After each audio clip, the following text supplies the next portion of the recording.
lovely touch from him though. Harry Kane, Lucas Moura, can you do something, please? Last chance, Matt Doherty! Oh, you shite! And there could be from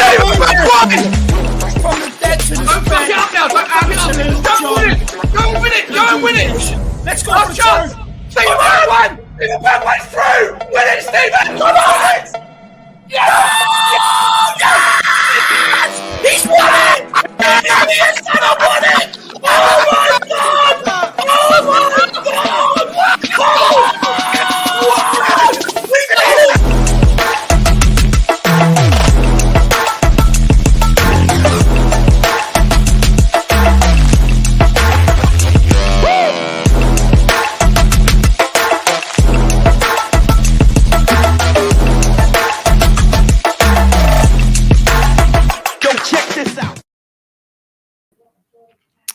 Morning! It is Saturday! It is the 2022 version of April the 30th! How's everybody doing? Ladies and gentlemen, you're finding me once again, Sean Butler, at the Spurs Talk Show. If you didn't know now, you should have known before. But if you don't, we can tell you the next time. You can find us at Spurs Talk Show. All one word, hashtag new spaces. You know why? We're not friends with Texas no more. Thieves. I've just noticed another stain to match the piss stain. No good. How's everybody doing? Today is just an early start. No prior notice. No knowledge. No sharesies. No announcements. We're just going to go live and see what happens. And there's already 10 people that are watching on the socials. And I love that about you because whenever I go live, you're ready to go live with me. And that's awesome.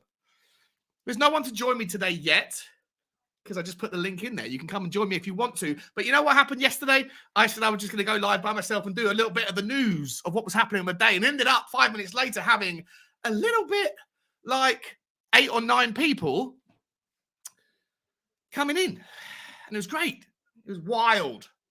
But as such, I had to take a step back from my own opinions, which is hard for me to do because I'm an opinionated man.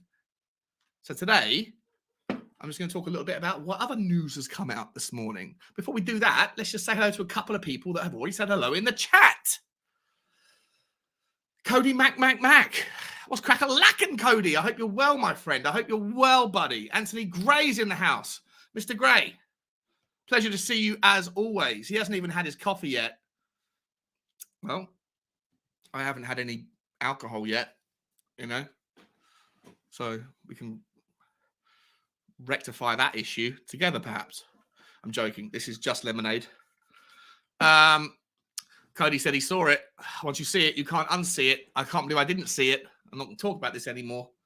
It's done with. Mark Cousins in the house. Morning, Scrumpy. Not Scrumpy. Morning, Lager. How you doing, mate? Good to see you, buddy. Anthony Gray saying, don't start a craze with one-name chats.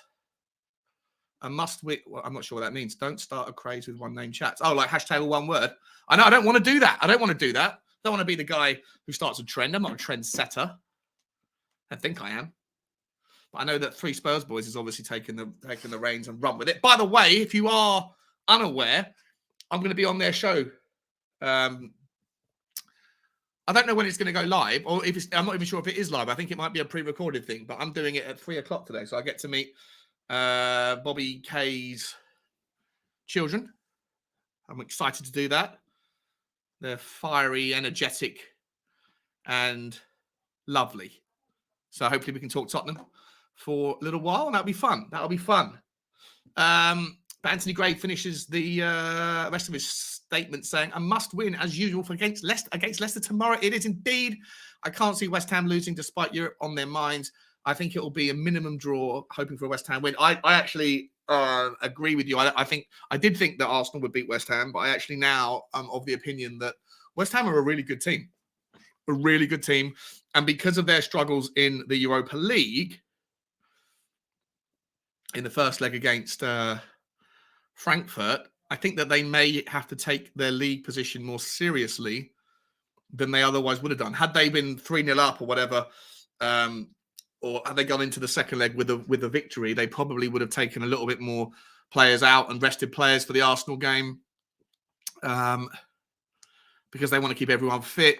Hopefully that will get them through to the final and then go on and beat Leipzig or Rangers. But because they're taking a loss into the second leg, they're no longer the favourites, and so they probably now have to look over their shoulder on the league position and say, well, we need to finish 7th to get back into the same tournament that I think it's 7th.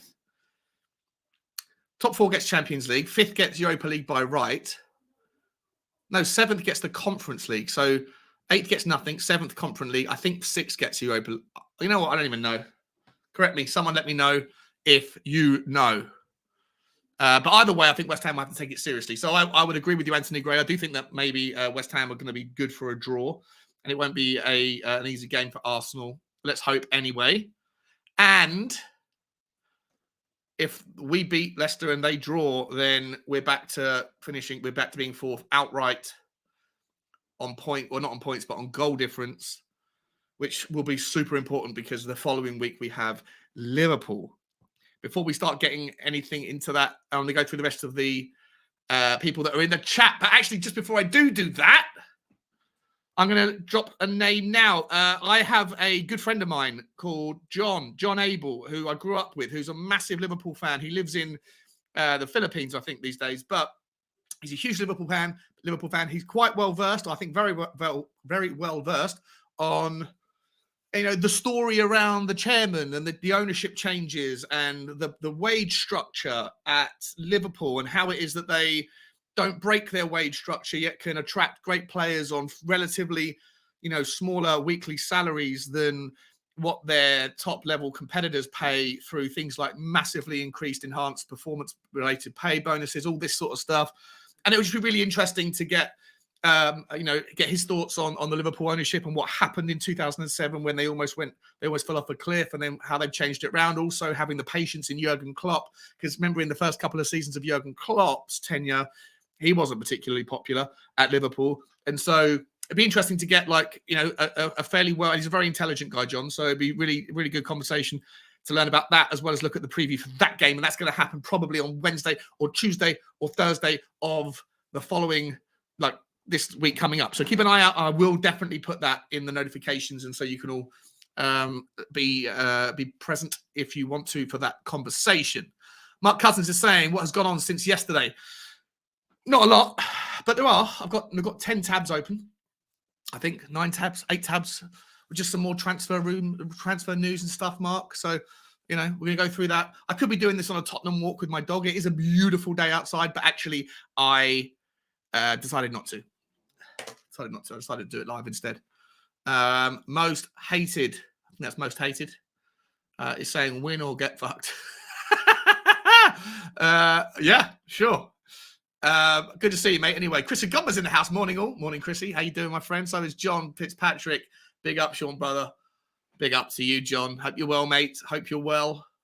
Stuart Chew is in the house. Nice to see you again. I literally just finished watching your 3-hour stream from yesterday. Well, this is why I'm doing this one, because yesterday's one was only supposed to be a 45-minute or half an hour, go through the news, and it ended up being a 3-hour thing, and it didn't mean it to be like that. But then everyone wanted to come on, and I love having people on, and it started to become a normal stream, and we started talking a little bit too much about certain topics like Conte, etc., etc. So today, hopefully, it's going to be a quickie. But you never know. By the way, the link is in the description. The link is at the top of the page. I better can I pin that? I can't pin it, can I? From StreamYard. If you do want to come on and go through it with me, you're more than welcome to.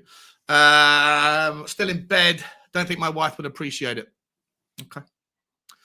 Okay. And I meant people just putting in Sean. Oh, that's the one word trend thing. Oh, yeah. Sorry. That's all Cody going, Sean.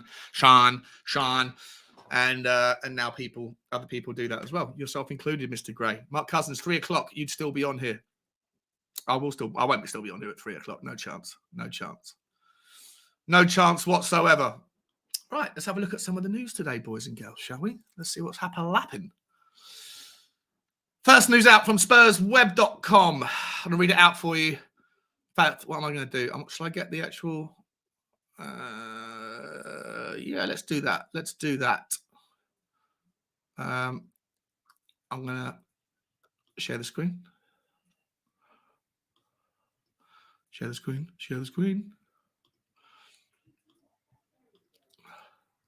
Watch you go into infinite space now. Okay.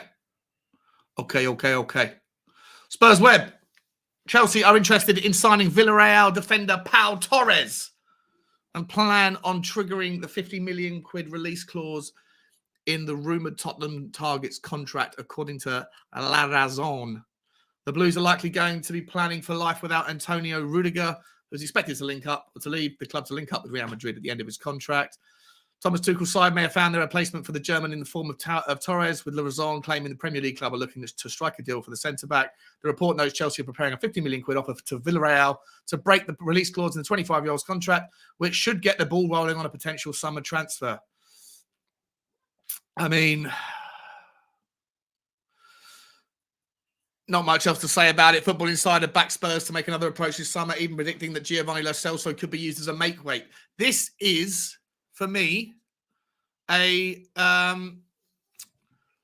like Pao Torres. I think he's awesome. I think he's an absolutely awesome centre-back. I think that he's one of the 3 or 4 players that we've been touted with, any of whom I'd be happy with. Torres, Bastoni, Gvardiol, Schlotterbeck.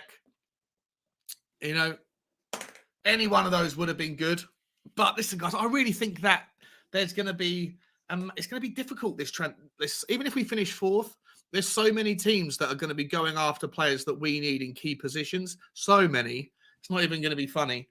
So Manchester United, they're going to be going through an entire rebuild. Like, you think Tottenham need a squad rebuild of 6 or 7 players? Man United arguably need sort of 9 or 10 for their squad. And of course, that means every position. And they've got a bottomless pit of money, haven't they? Even though they'll finish 5th or 6th or 7th in the league. The amount of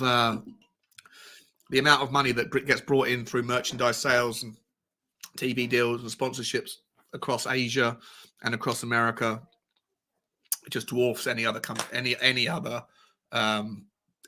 team. So I really don't think that we'll be able to compete on budgets if there's players that we both want and both are going after. And Chelsea obviously are going to be doing the same thing with certain positions. You know, I think they're going to be losing Rudiger for free, obviously, but they've got a lot of money. You know, especially if excuse me, I've got stuff on my screen.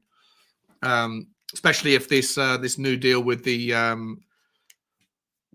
Dodgers guy Bowler, you know, they're going to get the club at 65 pence in the pound, right? 65 cents in the dollar.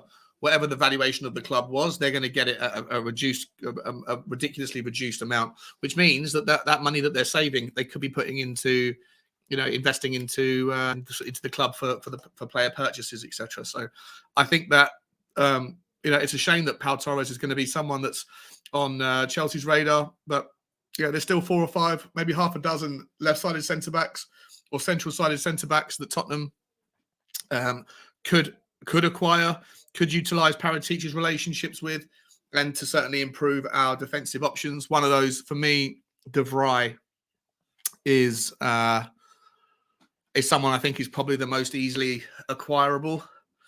You know, he's not of the age of a typical Levy transfer, but you know, I know that Daniel Levy and Paratici and Conte apparently are going to be having yet another sit down at the end of the season and figuring out the best course of action, which is what we're going to talk about in a moment on a different tab. Before we get any further, Evan Wynn, I think. Score prediction for Leicester against Leicester and Liverpool and Arsenal. I think that Tottenham will beat Leicester. I've said it already on a couple of streams yesterday. I think Tottenham will beat Leicester 3-1, depending on what they do with the formation changes. And that's another tab that we can talk about. So there is a little bit more news, Mark Cousins. There's a little bit more news that came out from Conte's press conference that we didn't discuss at the time. And that, for me, is it's a big bit of news, because I think he says that, I think well, we'll get to it, but he basically says that he thinks that Kulusevski can be reshifted into a right wing back role, and it'd be more likely that we probably see something like that. If I'm a little bit like 50-50 on what we should do tomorrow, and I'd love to get your opinions in the chat. Emerson Royale, none of us really want to see him play, but of all of the teams that we're going to be playing against coming up, Leicester is of a low enough quality, but also a strong enough conviction in their own methodology, their own style of play, that they're not going to set up to do the low block and frustrate and strangle the life out of Tottenham like Brentford did, like Brighton did, like Burnley, Wolves, Southampton did twice, Watford tried to do once. They're not going to do that. They're going to play their own expansive football, we hope.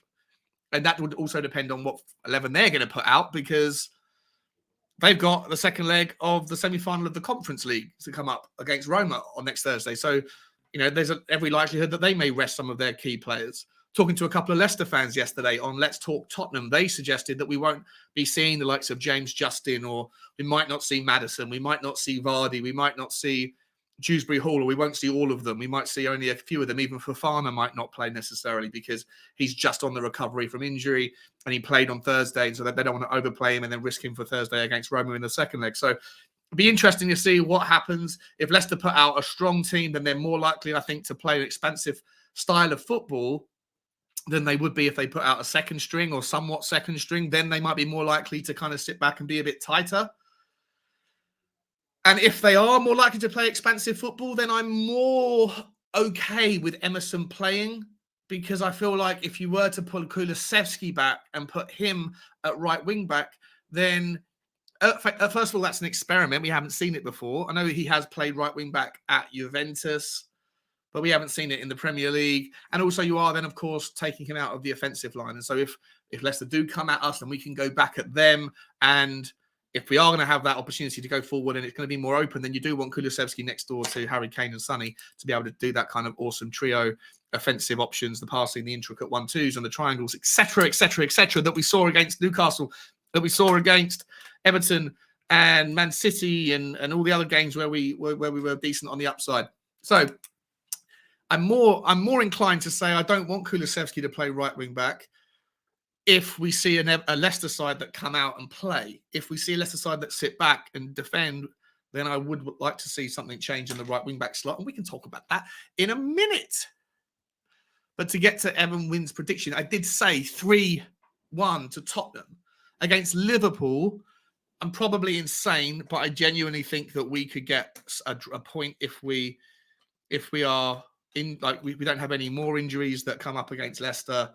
And I just feel like we're not going to win there, but of all of the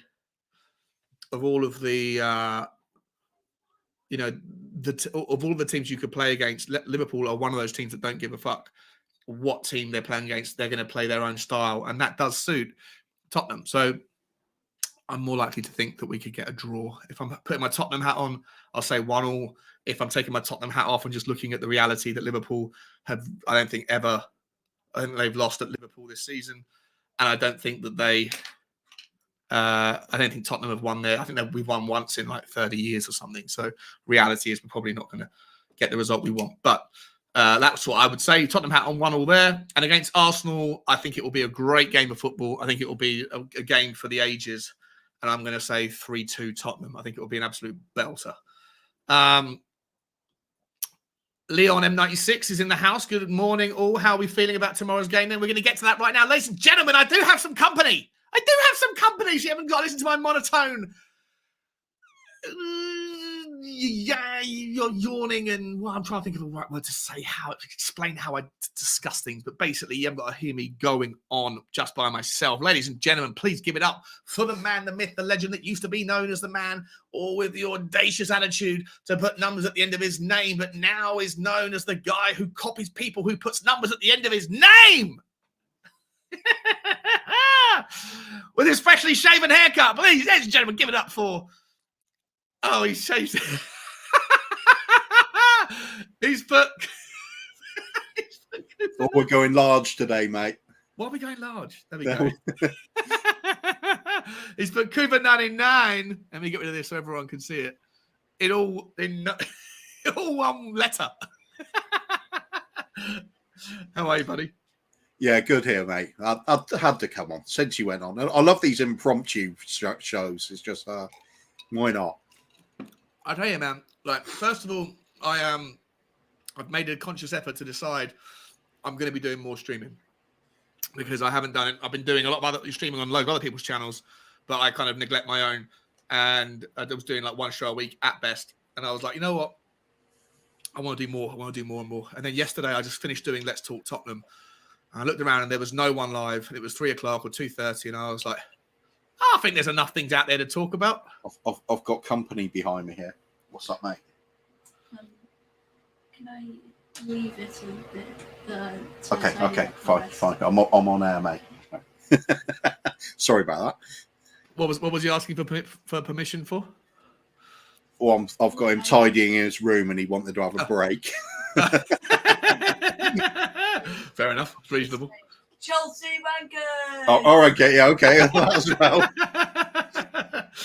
Very good. Very good.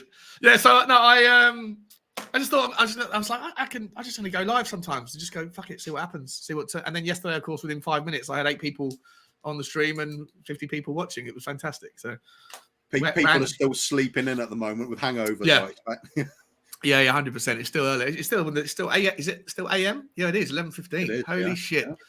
Right, let me just finish saying some more people have joined the show. Leon M96 saying, morning, how are we feeling about tomorrow's game then? I'll ask Coover that in a second. Luke Kingston's in the house. Hello, Luke. Good to see you, man. I haven't recognized that name before, so I'm guessing you're one of, hopefully, a new subscriber. If you haven't already, please hit the subscribe button. And, of course, guys, please hit the like button, but only hit it once. We don't want you to unlike it because that's going in the wrong direction. Louis2705, morning, Sean. Another guy with numbers in his name. There's so many people with numbers in their name. Benny Coffin's in the house. Ben, you're more than welcome to come on, as is anybody else. The link's at the top, mate. Luke Kingston, to be honest, our left-back options aren't any better. Kulu can't play both right wing back and left wing back. Our left wing back options are really, really poor. And that's one of the bits of news. Well, I think the news was yesterday that Reguilon's out. But there's another bit of news about Reguilon being sought after via Manchester United. We'll talk about that in a second. Carl Simpson, morning, Sean. You good, mate? Always good when I see you in the chat, mate. Thanks for stopping by. And Kuva, do you ever sleep? Yeah, I had a good 8 hours, thank you. No, I just look tired. That's it. No, you don't look tired, mate. You look great. Well, what do you think about this first bit of news, mate? Pao Torres.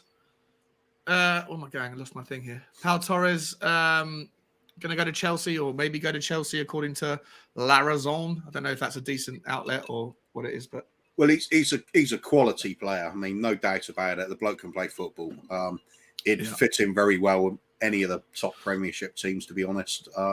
Perhaps not that great in the air, but get the ball on the deck. He's quality. Rolls Royce of a defender that way, from that point of view. Yeah, he's left-sided centre back, isn't he? Yeah. So imagine Be a having huge him upgrade and on Ben Davis. Ben Davis have been doing a good job for us, but it'd be nice to have a big upgrade on him. Ben Davis would be a great squad player to drop in when you need him. Is imagine if we had a back three next season of Torres, De Vrij, Romero. I mean, I don't even think you need wing backs then. You could just go at 3-7. Just have 7 men up front because no one's getting past that wall. That's the old Dutch way, isn't it? It's the Cruyff system. Yeah.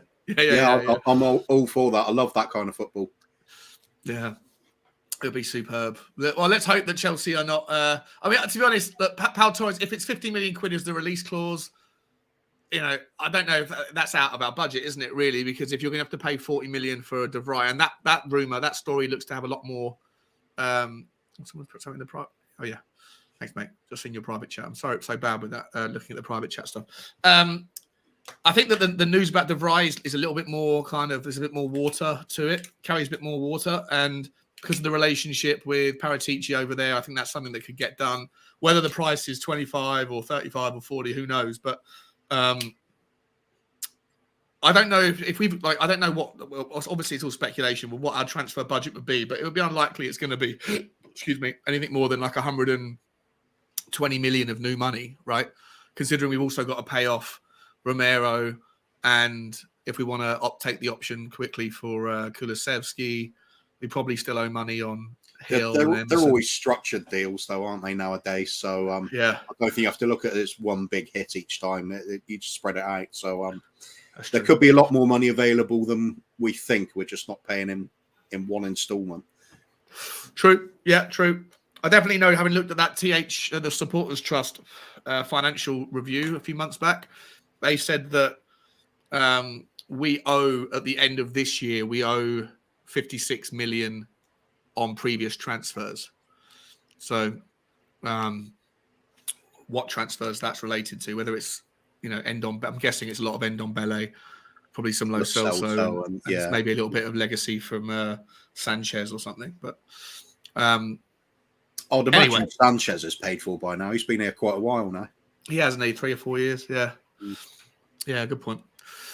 Well, listen, it'd be great to have him, but there's 4 or 5 other options that are probably cheaper. Like I said at the start, Guardiola, Schlotterbeck. I mean, Bastoni's going to be more than Pao Torres, but Bastoni's the one for me. Because what a player! Yeah, he's insane. Yeah, like you said, there's quite a few options about. There's a lot that fit that role. Ball playing centre half, left sided. Yeah, it'll be a great upgrade.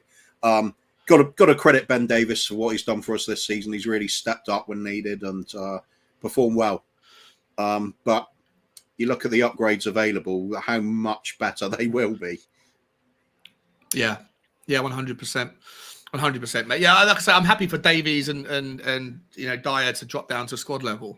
Happy for them to be there. They've done a good enough job to hang around, but just not be nice to be able to put them down to the bench and then have. Yeah, I suppose the way you look at it, really, then it's like buying 2 players for the squad instead of you're getting that squad increase in the squad depth, and you're increasing the ability of the first team. So it's win-win, really, isn't it, in that situation? 100%, yeah, 100%.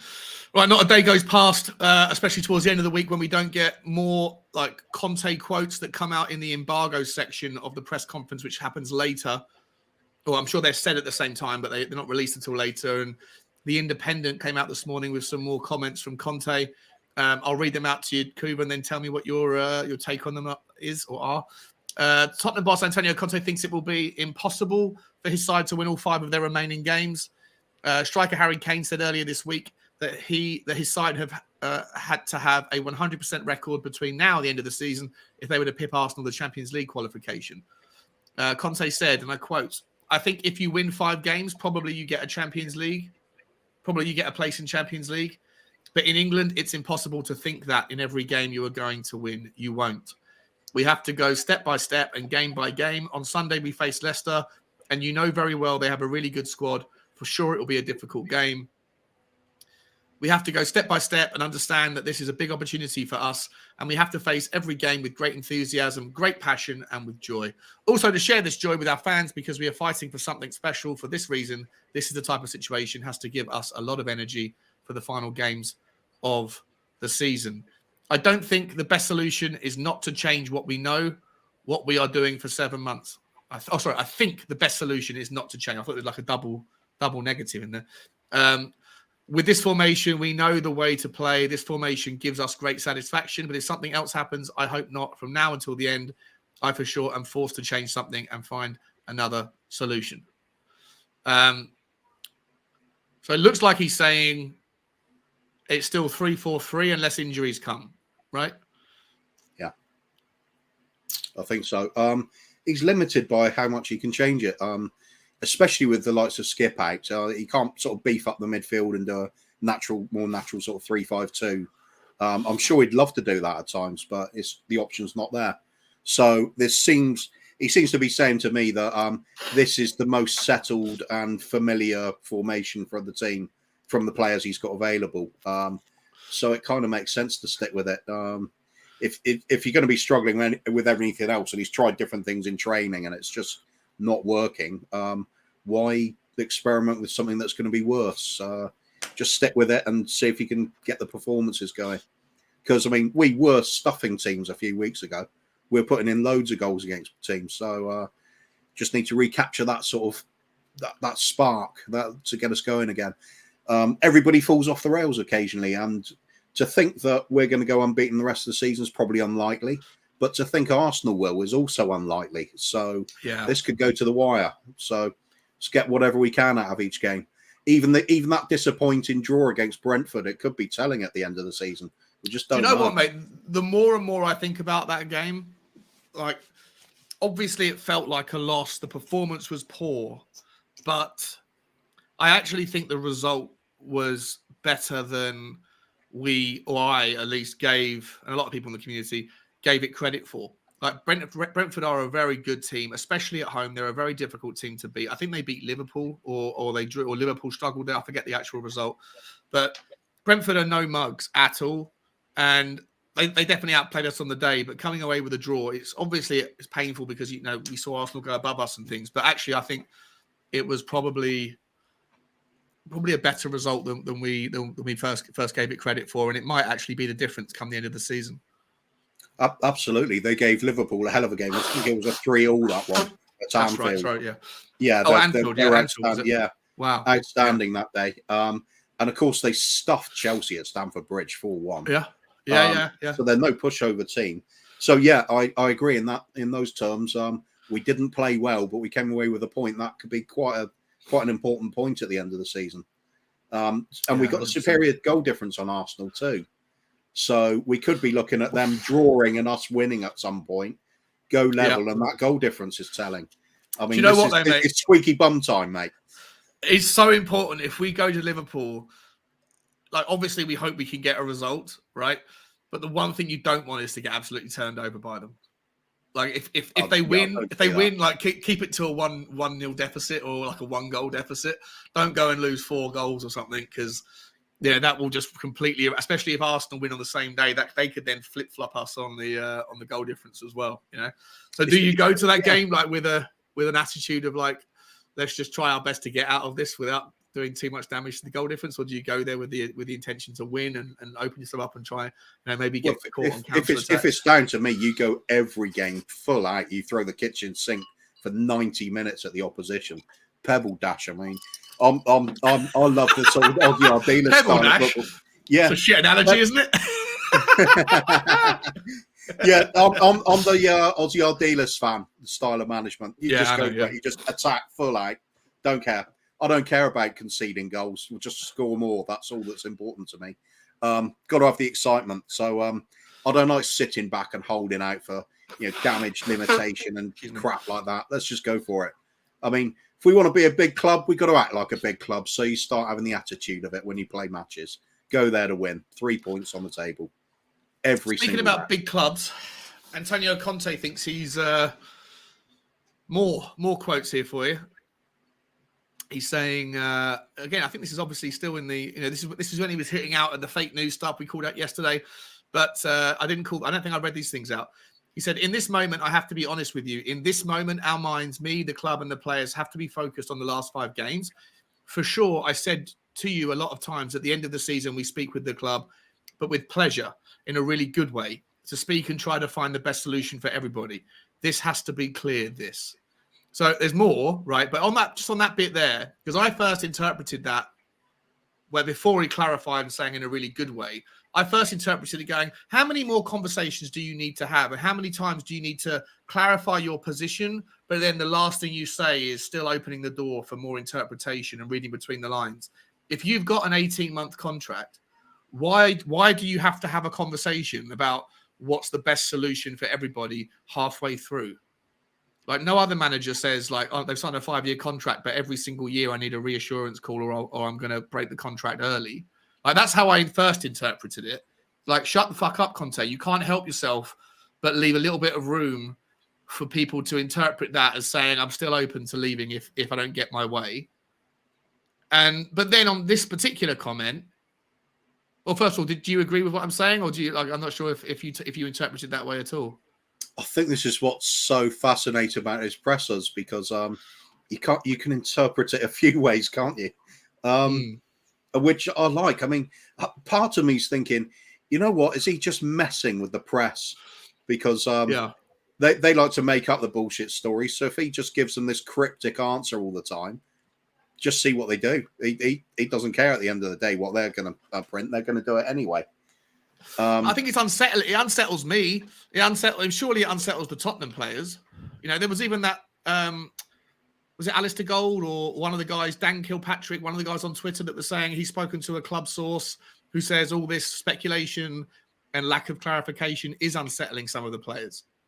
You know, I kind of find that hard to believe because, I mean, surely when he's going in, when he's there with the players, they're going to be focused. They're not going to see this indecisive Conte, are they? He's going to be driving them on the training pitch. They'll know what's going on. I think the rest of it, I mean, players aren't so stupid that they don't know what media's like and social media's like. True. They're fully aware of it. So, I mean, no problem. And even if they are a bit on the thick side, like the look on Lo Celso's face sometimes. You'd think they'd have agents and other people around them that are just going to be keeping them on the straight and narrow, and they'll know what's going on. It's all nonsense as far as I'm concerned. I mean, if you're a professional footballer and you're not focused on the club when your manager is that currently there and taking your training sessions, I mean, there's something wrong with you, I think. Yeah, that's true. And I'm glad that in this embargoed thing, he's obviously come out and said this. I'll say it again. For sure, I said to you a lot of times at the end of the season, we speak with the club, but with pleasure, in a really good way, to try to speak and try and find the best solution for everybody. This has to be clear, which is nice. And then he's gone on. The last thing he's on this particular quote he said is, I repeat, don't forget, I like to have ambition, not only to fight for a place in the Champions League or a place in UEFA League. I think that, honestly, I want to fight for much more. You understand? For much more. I think also I deserve to do this. So I think he's saying, again, what's he saying? Leave it up to you to tell me your thoughts. But my thoughts are, he's saying, I'm too good for the Europa League. I need to be fighting I need to be eating at the highest table. And so, I don't know. To me, it feels like if we finished fourth, then, you know, it's so important for Tottenham because there's the extra 40 million or the 35, whatever it is you get instantly. That's the difference between the Europa League and I think it's like 30 million instantly that you get just from qualifying. And obviously you can get much more if you go deep in the tournament. But so there's that, which added to the transfer kitty. Plus you get that draw where you can go after Pao Torres and offer them the same thing as what Chelsea can, you know, all that sort of stuff. But also I feel like my interpretation is Conte saying, finish fourth, back me, I'll stay, I'm happy, I'll take Tottenham to the promised land, or I'll try. Finish fifth, I'm not sure if I want to be, you know, playing against the likes of Villarreal next season, or the likes of, not Villarreal's a bad example, the likes of Frankfurt, or the likes of Leipzig. He wants to be playing against the Bayern Munichs and things. So do you think, do you interpret it the same way? And if so, is this the next 5 games the most important 5 games in Tottenham's last and next 5 years, arguably? No, it's not the most important in the last 5 years. I mean, we had a Champions League final. Oh, okay. Well, 2 years, 2 year period, whatever. You know what I mean? This is so crucial. I don't think it's as crucial as a lot of us have been saying it is. For me, with Conte, it's not a case about he must have Champions League. It's more a case of wherever we finish up, he just needs to know that he's 100% for winning things next season. No doubt about it. He's not going to look at any trophy and think that's below us. He wants all of it. He's greedy. He's hungry for silverware. For me, that's a statement saying he's big time. He's going for it. It's up to them, the club, to keep up with him. If they're going to do that, that's the sort of happy scenario all going forward. And if we are going for the Europa League, you know, it all goes tits up this season, so be it. Let's go and win the Europa League. Conte's not going to mind that trophy. Of course, nicer to be in the Champions League. But Europa League, maybe even part of him is thinking, if we do fail, Europa League's a serious target we could be going for next season. But I think Champions League would be very... If you finish third in the Champions League, you drop down to the Europa League anyway. You know, so I feel like, you know, the likelihood is unless we do a massive rebuild, you know, depending on who you get in the draw or whatever. I mean, remember when we finished in runners up in the Champions League in 2019, it took us to go to Barcelona and get a 0-0 draw last game of the group stage just to get out of the group. because and even the 0-0 wasn't enough by itself. I think we need Werder Bremen or whoever the German team was that we played in to actually screw up as well. And they lost on the last game of the season to the last game in the group to the team who was finished fourth. So all these things aligned for us. But the first 3 or 4 games of the Champions League group were absolutely shit, weren't they? We lost to Barcelona 2-3-1, I think it was, at home and at Wembley. And Messi destroyed us in that home game. Yeah. Not for the first time he's done that to other teams. So I was at that game. That was such a great experience to see Barcelona live against Tottenham. You just had to admire how good they were, though, didn't you? Oh, they were just different class. But Harry Kane got the goal, didn't he, in the 60th minute or whatever it was to get us back into it, and because the stadium was pretty. It gave a nice bit of hope for a little while. It did, yeah. It kills you. It does. It does. That's us all over, isn't it, mate? So you wouldn't even like if we finish 5th. You're not going to be like. Obviously, you'd be disappointed if we get beaten by Arsenal, or whatever. But you're not going to be like, fuck, it's the end of the world kind of thing. You actually think it might be the right time for Tottenham to be in the Europa League rather than Champions League. No. I mean, obviously, it's much better if we get into the Champions League. It's just it's not a crisis if we finish Europa. It just limits the amount of money available, really, doesn't it, for Conte? And as we know, he doesn't necessarily need these, massive signings. He just needs the right players, the ones he feels got the right attitude, and the players he likes. I mean, they might be a bit older. This is where it's always going to be the clash with Levy, isn't it? Levy wants to buy the young, sell-on value sort of players. Conte likes to have a bit of experience in the team. I mean, if he gets... The thing is, though, it's not working, though, is it, Kuba? Like, the young sell-on methodology isn't working. Like, we bought Ndombele that was young, that had a sell-on value, and we can't sell him for anything. We can loan him out, maybe, right? We bought Lo Celso, who had a bit of sell-on value. Can't sell him. We can loan him, maybe. We bought Brian Hill. Don't know if we even want to sell him, but, he's gone on loan. Emerson Royale, he's not going to be... If we do sell him, we're not going to get the money back you paid on him. Right, because Barcelona were like going, what? You want to pay 25 million for it? Yeah, okay. The most overpaid purchase in the world. Yeah, we came away with no hand on that one, didn't we? The one time Daniel Levy fails to negotiate, he overpays by 4 times. Unbelievable. More than that. Couple of comments here I want to get your opinion on. So Joseph, hi Joseph, good to see you, mate. He's saying, it's on Levy now. Does he really want football success, or is it only about collecting the bottom line? Yeah. And Dara is coming from a different angle, saying should it matter if we get 4th or not to back Conte? And Conte has never cared about Europe. So I think Conte will care about Europe. It's just for him, winning the domestic league is the big thing. It shows you anywhere he goes. If he does that, he's showing he's the best of the best in that country at that time. Has Conte won the Champions League? No, don't think he has. He didn't with Chelsea. I don't think he did with Inter. Haven't won the Champions League for. No, he's got a reputation of struggling in Europe, hasn't he? No, he just tends to do domestically. But I mean, for us, that'd be fantastic. Genuine title race again, and domestic cups. FA Cup, I'd love to get us back on the FA Cup trail, because it's so interesting. It's so interesting. Yeah, I know. Yeah. Like you guys, a lot of the people like you, I know the guys on the channel used to work with Tottenham, Tantrum Gold, Dermot, and like those guys prioritise lifting even the Carabao Cup above being in the Champions League next season.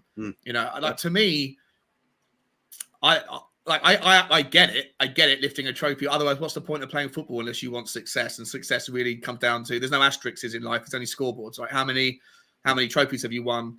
And we haven't won one in 20 years or whatever. It's just not enough. But to me, like, if you were to offer me the chance to play against Bayern Munich next season, or the chance to lift the Carabao Cup, the chance to play against Barcelona or Real Madrid at the, or Milan at the San Siro, or just to go to Wembley and lift the Carabao Cup. For me, I love Champions League football. I love Wednesday nights. I love that noise, the ITV, like da da da da da da da. I love when you see Tottenham coming out and the people. What was that? I know. It sounded like a duck.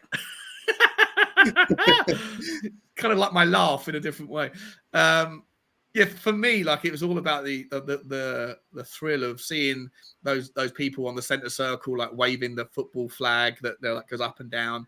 All of that sort of thing is more like, gives me a better buzz than lifting a trophy. You know? Yeah, but at the end of the day, be successful. The rest of that will come with it. You get into the habit of winning, you're going to be top 4 all the time anyway. Then, it's just we've got this habit of prioritizing league place over trophies. And that only comes from one sort of direction, really, doesn't it? Yeah. So, we need to fix that attitude. You just can't go out there saying a game doesn't matter compared to another game. All of them matter, every single one of them. Yeah. So, fix that. Top 4 comes with it. Champions League comes with it. But Conte's right. We should be aiming at the league title. As crazy as it sounds and as disjointed as the team is at the moment, it doesn't actually necessarily take that many players to come in to mount a challenge. Consistently doing it is going to take a big squad, without doubt. But you can get away with it. I don't think it's the size of the squad, is it? It's just like the point you made, right? If you go and buy 6 first-team players, right, or 5, and then the goalkeeper who sits on the bench, then you're dropping down first-team players onto the subs bench. And most of the first team, I think we would be happy to stay as a squad player that can come in and do a job, or that can play in the early rounds of the cups. Right? I don't necessarily want to see Ben Davies go. I think he's been a great servant. I think Eric Dyer has been a good servant. I'm happy for him to be a part of the team. You know, ideally not first choice, but if there's injuries, which there always are, you know, if you could sign, let's say, arguments like Pao Torres and De Vrij, and then you've got Romero, that back 3 is the best back 3 in world football, or up there. And then if one of them gets injured and you've got Eric Dyer to come back in, you've still got Pao Torres and Eric Dyer and De Vrij. That's still a spicy back 3. Or if you've got De Vrij and Romero and Ben Davies, that's still a spicy back 3. You know, like, so for me, the 6 players, it raises the standard and drops the current players down to squad level. I mean, imagine having Kulusevski on the bench purely because you've got Dybala, Sonny, and Kane up front, and then you can just go on Kulu. We need a strong man on the right just to pick a pass. Like, what a game changer that could be, you know, rather than looking at our bench currently and going, well, you've got Lucas Moura, who's a headless chicken.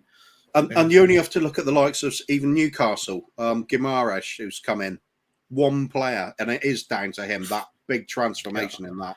I mean, obviously the manager, I've always rated Eddie Howe, because he's worked with such a sort of, to be fair to him, a low quality team like Bournemouth and turned them into a Premiership team for so long. The only reason I thought they went down is just because that horrendous injuries list they had. You got to appreciate how good that manager is when he can do that for so long on peanuts. So you look at, like I said, Newcastle, Guimaraes, one player in, the right sort of player transforms the team. That's why the way we should be looking at it. Get the right people in the right positions, and we turn from this struggling for top 4 to very strong, perhaps second, third, looking at those sort of positions next season. If all goes well.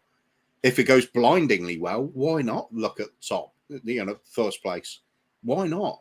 But you need the luck for those transfers to work, and it's all going to click into place.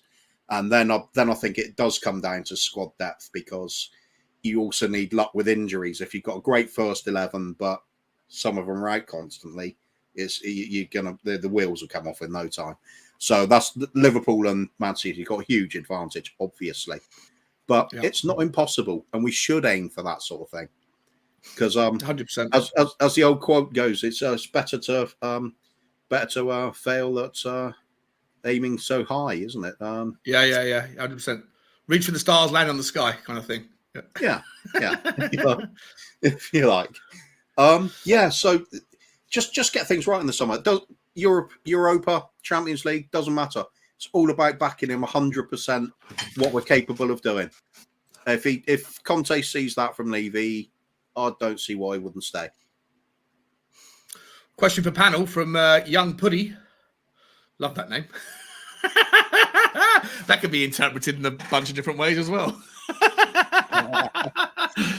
Right, you're getting demonetized now. Question for the panel. Is Conte ambitions as a manager too big for where we are as a club today? It's an interesting one, actually, isn't it? That's a judgment call, really, isn't it? Where we are today, yes. Where we are at the end of the summer, possibly not. I think it like the ambitions. When you say where we are as a club, do you mean where? Because I think the fan base have got ambitions. The fan base, I think, have got lofty ambitions, and maybe I think sometimes are guilty of thinking we're bigger than we probably are relative to the growth of other teams around us over the last 15 years. You know, like other clubs have come along, had, you know, sugar daddies come in, take them to next levels, and Tottenham haven't done it that way. And I do think it's harder today to win trophies than it probably ever has been, you know, relative to, I know you disagree with that, Cooper, we had this conversation before, but I do think that the gulf and the financial gulf has created, you know, super clubs, and we're not part of that yet. So, but I think the ambitions of the club, or the ambitions of the fans, match Antonio Conte. Do the ambition, and the stadium matches it, and the training ground and all that stuff, but does the ambitions of Daniel Levy match it? Probably not, I'd say. You know, I think Daniel Levy is very happy picking up his £3.5 million a year in salary, and then waiting for someone to come along and buy the club out, whether it's and that's when he'll get his payday. You know, because for him it doesn't make any difference until they start taking dividends out of the club. To him, finishing fourth, finishing first, or finishing seventh, he's not taking any dividends anyway. So it's just his salary. So to him, if he doesn't give a shit about football, then really it doesn't make a blind. But all it does, all the difference between finishing seventh and first will be is a higher valuation. So he cares in that regard. But unless there's a buyer that comes along, he's stuck with It's like having I don't know, like a £10 million house in a recession, right? If no one's got the money to pay for it and you want to move out, what can you do? And, you know, I think that Daniel Levy probably doesn't match the ambitions of Conte's probably far too lofty for Daniel Levy's kind of style, I'd say. Would you agree? No, obviously. I agree with some that disagree with others. As you know, about the fan base, I look at it, the other side of the coin, and I see a lot of people in the fan base that perhaps it's the younger generation and they haven't seen us going through all these trophy winning decades, where it was a regular thing that we're challenging for the league. FA Cup was always on the horizon. We were used to seeing players lifting trophies. It's become a rarer thing now, very rare now. So fans have got low expectations. They think top four is something worthwhile. That's what we should be aiming at. No, none of this. We should be aiming much higher at all times. We're a huge club that isn't acting like a huge club. We're what, 7th, 8th richest in the world at the moment, something along those lines, regularly in the top 10 anyway. Do we act like we are? No, we don't. You look at the likes of Liverpool when they nearly win the league under Brendan Rodgers, and they got a great team, really attacking, and then Klopp comes in, changes it around a bit. What's needed to push us onto the next level? I want the world-class goalkeeper, world-class central defender. They just go out and get it. Us, nah, no such thing. Oh, we'll have a little speculative punt on 6 or 7 youngsters again and see if something comes good.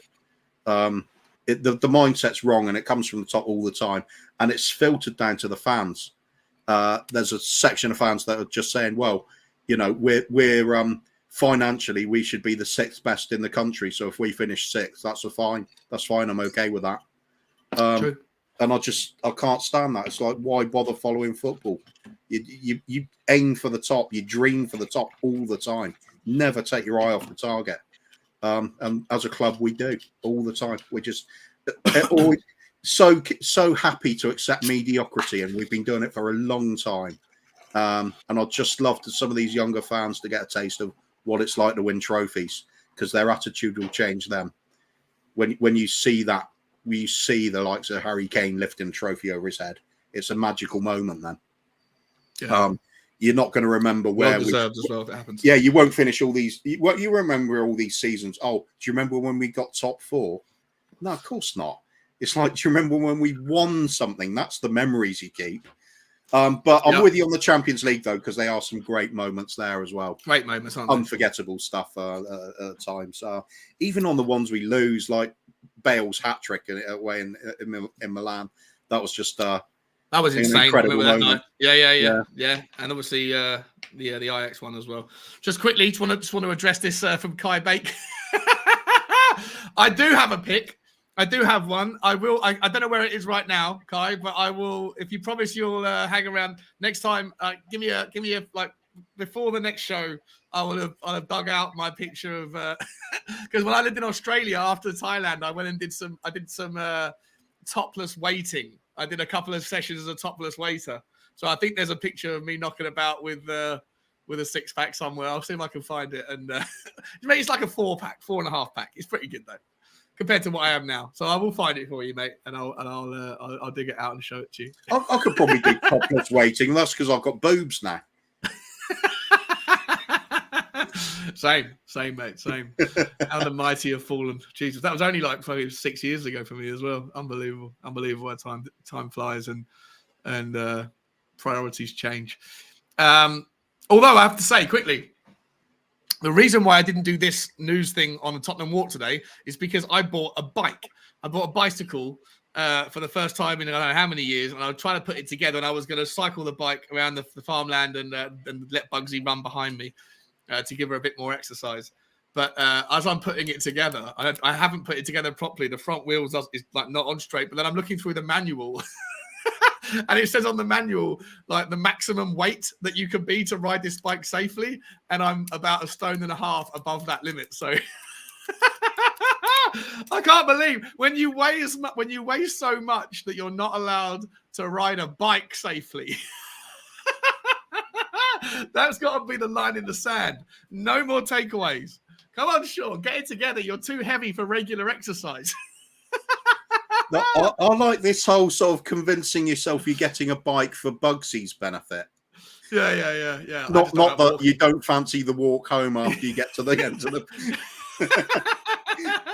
It was like, if I can get the walk done in 10 minutes rather than half an hour. Yeah, I mean, I'm thinking of getting like an Uber just because like for Bugsy's benefit. Yeah.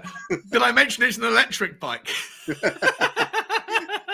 Did I mention it's not really a walk, it's just down to the bottom of the garden? Yeah, nice. All right, where we get to? If you there's a lot more comments coming through. If you look at his previous teams in Europe, he has not started his starting sides a lot of times. Wow. Okay, that's interesting. Mark Scrumpy Cousins, just give us a trophy for fuck's sake, and the Scrumpy is back, even though I don't like it. It looks good on you, mate. Looks good on you, buddy.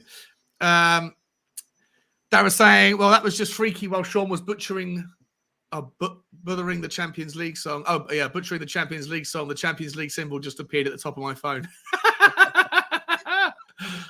The champions! Da, da, da, da!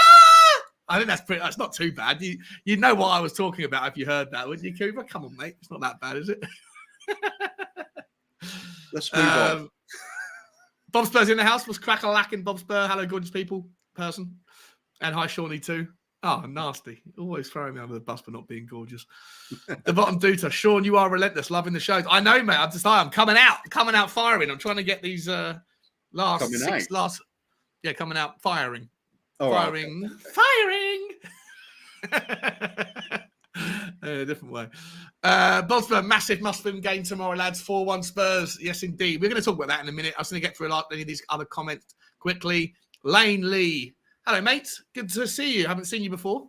It's a really cool name. I'll definitely go and follow you on Twitter, LPS Spurs. So what are we saying for the Newcastle-Liverpool scoreline? 2-1 Liverpool for me. I think Newcastle will give them a good game, though. Yeah, I think Newcastle are a really, really good team all of a sudden. And at home, I think they're too far away to finish 7th or 8th. But if they were to go and, just for argument's sake, win their last 5 games, I think they could just about get to about 8th. But they're not going to be able to qualify for Europe. But it's good to see them finishing strongly, and hopefully they'll keep that momentum going into the Arsenal game, last game of the season. I don't like the fact they're doing well. I think them and Man City, as far as I'm concerned, the sooner they're out of this godly ownership that just pays for everything the better. It's ruining football. Yeah. And Chelsea, what happened with them. And the Premier League, and let's do all of it. Yeah, Champions League, it's all ruined it. It's all the crap nowadays because of all this lot. Too much money. Do you think it's crap? Like it's. I mean, it depends. I guess you could take it. I like it. I think it's the best players playing in what they want to come to the UK. There's only a handful of the best players in the world that have got no interest in coming to the UK. Messi didn't want to do it, I guess. But I'll just look at it. And let's talk about the Super League just for a second, because that's going to happen. We know it's going to happen. We don't want it to happen, but it will happen because of the money. How crap is that going to be playing the same set of teams over and over again? There's no fun in that. You want to see the variety. You want to see those little minnows have their run in these competitions. It's what I always loved about the FA Cup. It's what everybody loved about the FA Cup. It's those magic little moments like us away at Marine. What a great day that was. It was fantastic. Carlos Vinicius got a hat-trick that day, bro. That's what I mean. It was an occasion, wasn't it? It was fantastic for their fans. It wasn't fantastic for Tottenham. Like we were like, oh, what? I really enjoyed it. I thought a lot of people did. Yeah. Okay. The finance we brought to the club and knowing that we'd raised all this money for them and it would see them through for the next 10, 20 years. It was brilliant. Then they were loving it. Seeing people in their back gardens watching the game. Yeah, I guess. It was great. I mean, I love all that stuff. I don't want to see constantly, oh, it's Milan, it's Juventus. Yeah, we talk about it now because we're not used to having that every week. But when you are, it starts getting a bit boring. It's like you want a bit of variety. Well, but do you watch like the Football League show on a Sunday? Yeah. Oh, you do you? Oh, fair enough. Yeah. See, I don't. Yeah. I love non-league stuff as well. I'll go down to the local. Well, not so much the last couple of years, but I'm in Dorchester and I'll go down and support the Magpies there quite regularly. Yeah. It's Woking's just around the corner from me. It's literally a 5-10 minute drive, and apparently they're doing okay this year in the conference or whatever. But it's just not something that I'm interested in. Once you taste fillet steak, do you really want to eat, a Funfair burger? I don't know. Like that's kind of like actually what's soothing to say. Of course I do. I love that shit. Question for the panel from the bottom. Do you think that the amount of money we spent in the last two transfer? We'd do okay if our scouting network was better, mate. The bottom, I think our scouting network is it's one of the worst. I don't think there's another team that wastes, or maybe Everton, but there's not really that many teams in the Premier League that you could look to that waste as much money on players that this, like I was saying to you earlier, Kuba, this philosophy of like buy young with sell on value. It's clearly not a philosophy that works, because how many times have we actually sold these players on where you make your money back or it make a profit? Yeah, it doesn't work for us, does it? That's the sort of thing Chelsea can do because they win things. So just being associated with the club puts extra value onto the players. Chelsea make money out of their youth academy, don't they? That's very, very, very financially viable thing. It's not for Tottenham, It's because they've structured themselves well. And Leicester, obviously, all the Abramovich money has made them self-sustainable now. Oh, I wouldn't say they're self-sustainable. I mean, he pumped £2 billion into of his own money. I mean, I don't know how the fuck that's legal, by the way. Like any other business, you can't just give a loan to your own company and then just write it off. Like you can't do that. Like you can't I've got no idea how that has been even remotely legal. Like it's unbelievably illegal. If anyone else did that, you'd be strung up in front of court for money laundering purposes or tax evasion. There's all sorts of reasons why he can't do what he did, even though it was because he was, I just want to get out and my Russian connections, all this stuff. Like how that was swept under the rug, I've got no idea. They should be, at the very least, guilty of financial fair play irregularities retrospectively and be docked points or whatever. But they won't be, but they should be. Well, it's London, isn't it? Money laundering capital of the world at the moment, isn't it? Yeah, it is. Yeah, 100%. Mostly through property in Westminster as well. So to the bottom of this question, for sure. I mean, like if Leicester City had the amount of money that Daniel Levy's wasted, I mean, I don't know how Leicester do it. I don't know why we don't go and spend some money trying to steal their scouts for a start. Like, Chelsea stole Frank Arneson from us and paid I know he was a DOF rather than a scout, but essentially it's the same thing. If you can't beat them and you can't join them, then steal them. Yeah, I think with the way we do business over the last 20 odd years, it seems to be a case of we either go for marquee signing or we go for budget signing. It's very rarely just in the middle somewhere. It's very rarely the Kulusevskis, the Bentancurs, that sort of reasonably priced players that are big improvements to what we currently got. If we'd been doing that over the years, that's pretty much what Leicester do, isn't it? They buy in some decent players, fit the jigsaw. What's the most expensive player at Leicester? Let me get it up. Leicester City transfer. Is it still Slimani, possibly? Someone like that? Let's have a look. So they spent 27 million on Patson Daka. Was it that much? Yeah. They spent 18 million quid on Boubakary Samari or Sumer. I'm not sure how you say that last name. And they spent 50 or 16 million on Yannick Vestergaard. Vestergaard, I don't know about him. He's a big strapping, tall, good header of the ball, but he got turned and twisted like a. Trying to think of a good analogy, can't think of one. Yeah, you need a good setup to be playing him. You need a quick player alongside him. Because Bergwijn just absolutely ripped him a new one, didn't he? For those 2 goals, he was out completely bamboozled by the pace of Steven Bergwijn. So they got no money back on any of their. I think they sold Rashid Gazelle, whoever he is, to Besiktas for 2.5 million. That was this season. Let's look at the season before. Wesley Fofana, they spent 32 million quid on Fofana. He's obviously from Saint Etienne. I mean, he's a great centre back. And then the Timothy Castagna, who's also a very good right back. They spent 19 million quid on. They promoted Luke Thomas from the under 23s. It's the likes of Tielemans that's been a really great deal for them as well. They sold Ben Chilwell, didn't they, for 45 million to Chelsea? Yeah. Sorry, mate, you were saying about Tielemans, sorry? Oh, that's another one of those players I'm talking about. It's a very promising player, young player at the time, but there's something about him it's worth hanging on to. It fits into their team. They paid 40 million quid for him. You know what? They actually...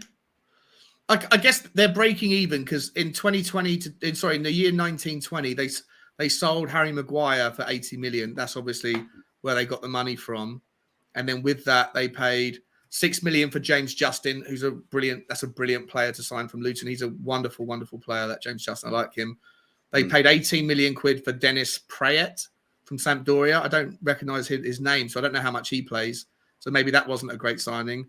And they paid 30 million quid for Ayoze Perez from Newcastle. And they paid 40 million quid from Monaco for Yuri Tielemans. So, but they're actually not. They actually do spend. Oh, sorry, I've got someone in the chat here. Sorry, mate. I didn't see you there. I was looking on a different website. Sorry, Marky. How you doing? Good afternoon. I think is it? Yep, just about. Yeah. Just about. Yeah. How are we all? Good, mate. Yeah, good. We're just talking about the bottom Duters question was about where we could have been, where we should have been if we had a better scouting network, and the obvious team to review when it comes to the scouting, I thought, was Leicester. But actually, looking at the numbers, they actually spent quite. It's not like they picked these players up for.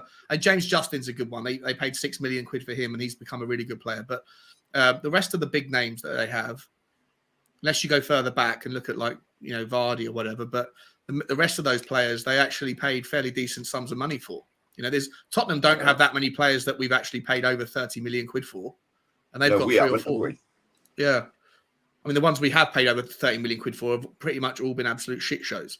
Lo Yes. Celso, Ndombele, Sanchez. Sanchez is only young, though. I think. All right, he's got a mistake in him, but surely you can coach that out of him. I think, anyway. I don't think he's as bad as what people say, to be honest. I don't think he's as bad as people say. I agree with you, Mark, actually. I don't think he's as bad, but I say he's not 40 million quid's worth of defender. You know? No. Probably the right price for him should have been maybe 15, 20. Yeah, I just don't think he gets on with our league. If he went back to like the Eredivisie, something like that, he'd be absolutely bossing it again. Yeah, 100%. Let me just quickly rush through some of the, or not rush through, but let's get through some of these comments, and then we'll get back to some of the news, guys. As always on this channel, I thought it would be a half an hour thing, and we're already 70 minutes in, and I haven't even touched 5-6 topics. Typical. Lane Lee saying he used to be Spurs Savage. You changed your name. I'm still not familiar with the name Spurs Savage either. I'm new to the community. I've only been around for 5 months, mate. So forgive me if I'm unfamiliar. Ryan McFarlane saying the money and some of the rule changes UEFA and FIFA are talking about are ruining it for me. Yeah, they're changing the Champions League rules again, aren't they? Just to make more money out of it, get more games and stuff. You know. Yeah. Not sure if it's for the betterment of the game. Langley saying once they cap wealthy teams from spending shitloads, it will get a bit better. Yeah, salary caps. You'd have to have every single league. It's a similar thing. Like in America, they have salary caps. In America, they have the college draft system. They have all these different. But it's easy to control because it's all that whole sport is only played in like one country, really. I know basketball, maybe there's a few other countries that play it, but I think you'd have to have like a complete revamp of the entire football ecosystem. It's played in so many different countries around the world that it'd be difficult to put something similar into play. Morning, Nick. It's crack-a-lacking. Good to see you, mate. Anyone else just want to go through quickly? We're taking into account and adjusted accordingly. I'm not sure what that's referring to, mate. You probably sent that 5 minutes ago. Didn't we get someone from Everton recently scouting saying that given their current position, that doesn't reassure me? Oh, God, if we did. That's it. We're going to change our scouting network. Let's go to the... We could sign Dele Alli again. If that's true, Anthony Gray, that's a real worrying thing. The one club you don't want to copy is Everton. That's probably what's happened. Dele Alli's arrived, and they thought, right, if they're doing that to us, we're getting some payback. Yeah. Wowzers. I love Anthony Gordon at Spurs. I'd love Anthony Gordon at Spurs. I wouldn't mind signing Damari Gray as well. That was a wonderful bit. That was probably the best value for money transfer of the season. Damari Gray. Damari Gray. Yeah. 1.5 million quid. Absolute steal, wasn't he? Yeah, he's always one of those players you thought there's a talent there, but is it ever going to be unlocked? And sure enough, it got unlocked. Yeah, he's a very good player. Very good. I'm not going to bother with this. Not going to bother with this next thing because it's about Conte. We've spoken about him. Next bit of news, ladies and gentlemen, is from the TBRfootball.com. Report Spurs, the club, most keen on signing incredibly aggressive £6.5 million midfielder this summer.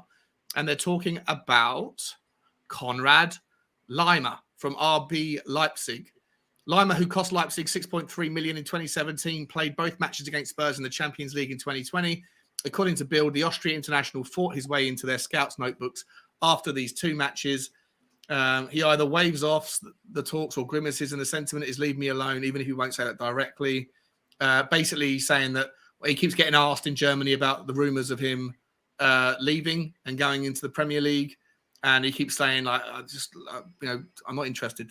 But behind closed doors, he said to his friends that he would actually love to come to the Premier League and that Tottenham are more interested in the 24-year-old than his other suitors. I'm not sure whether his other suitors are mentioned here. Oh, here we go. Are they? No. Konrad Laimer, Mark.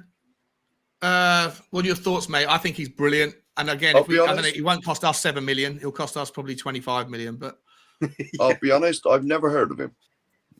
oh, okay. I mean, I don't watch German football. He played against Rangers on the other night in the Europa League semi-final. He's a midfielder, but he can play. He can play on the right. He can play central midfielder. He's defensive midfielder. He can play on the right. He can play right wing back. He's even played centre back when he's had to before. But he's a real ball, like a box. He's not. I wouldn't call him box to box, but he's a ball playing midfielder. But he's a really tough tackler. He's a bit of a nasty. Not. I wouldn't say nasty. Yeah. Again, wrong word. Aggressive. And I think he's brilliant. Seeing as you said right wing back, bring him in immediately. Well, I don't think right wing back is his natural position. I think. Well, no. But as soon as you said that, just bring him in. Yeah, just bring him in. Yeah. Kuba, what are your thoughts? Yeah, I like him. I think you're right when you use the word nasty. It's nasty in a good way, though. Yeah, fiery. He's in people's faces. You can't get away from him. He's got the right temperament. He's a winner. He fights the full 90 minutes. It really adds to the midfield.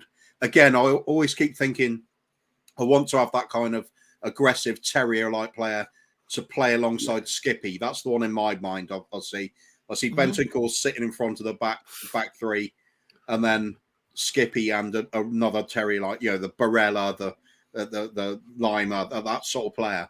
I think that would fit a team very nice when we switch to the 3-5-2 formation. Yeah, love it. Yeah, I'd love to see something like that. If really get control of midfield.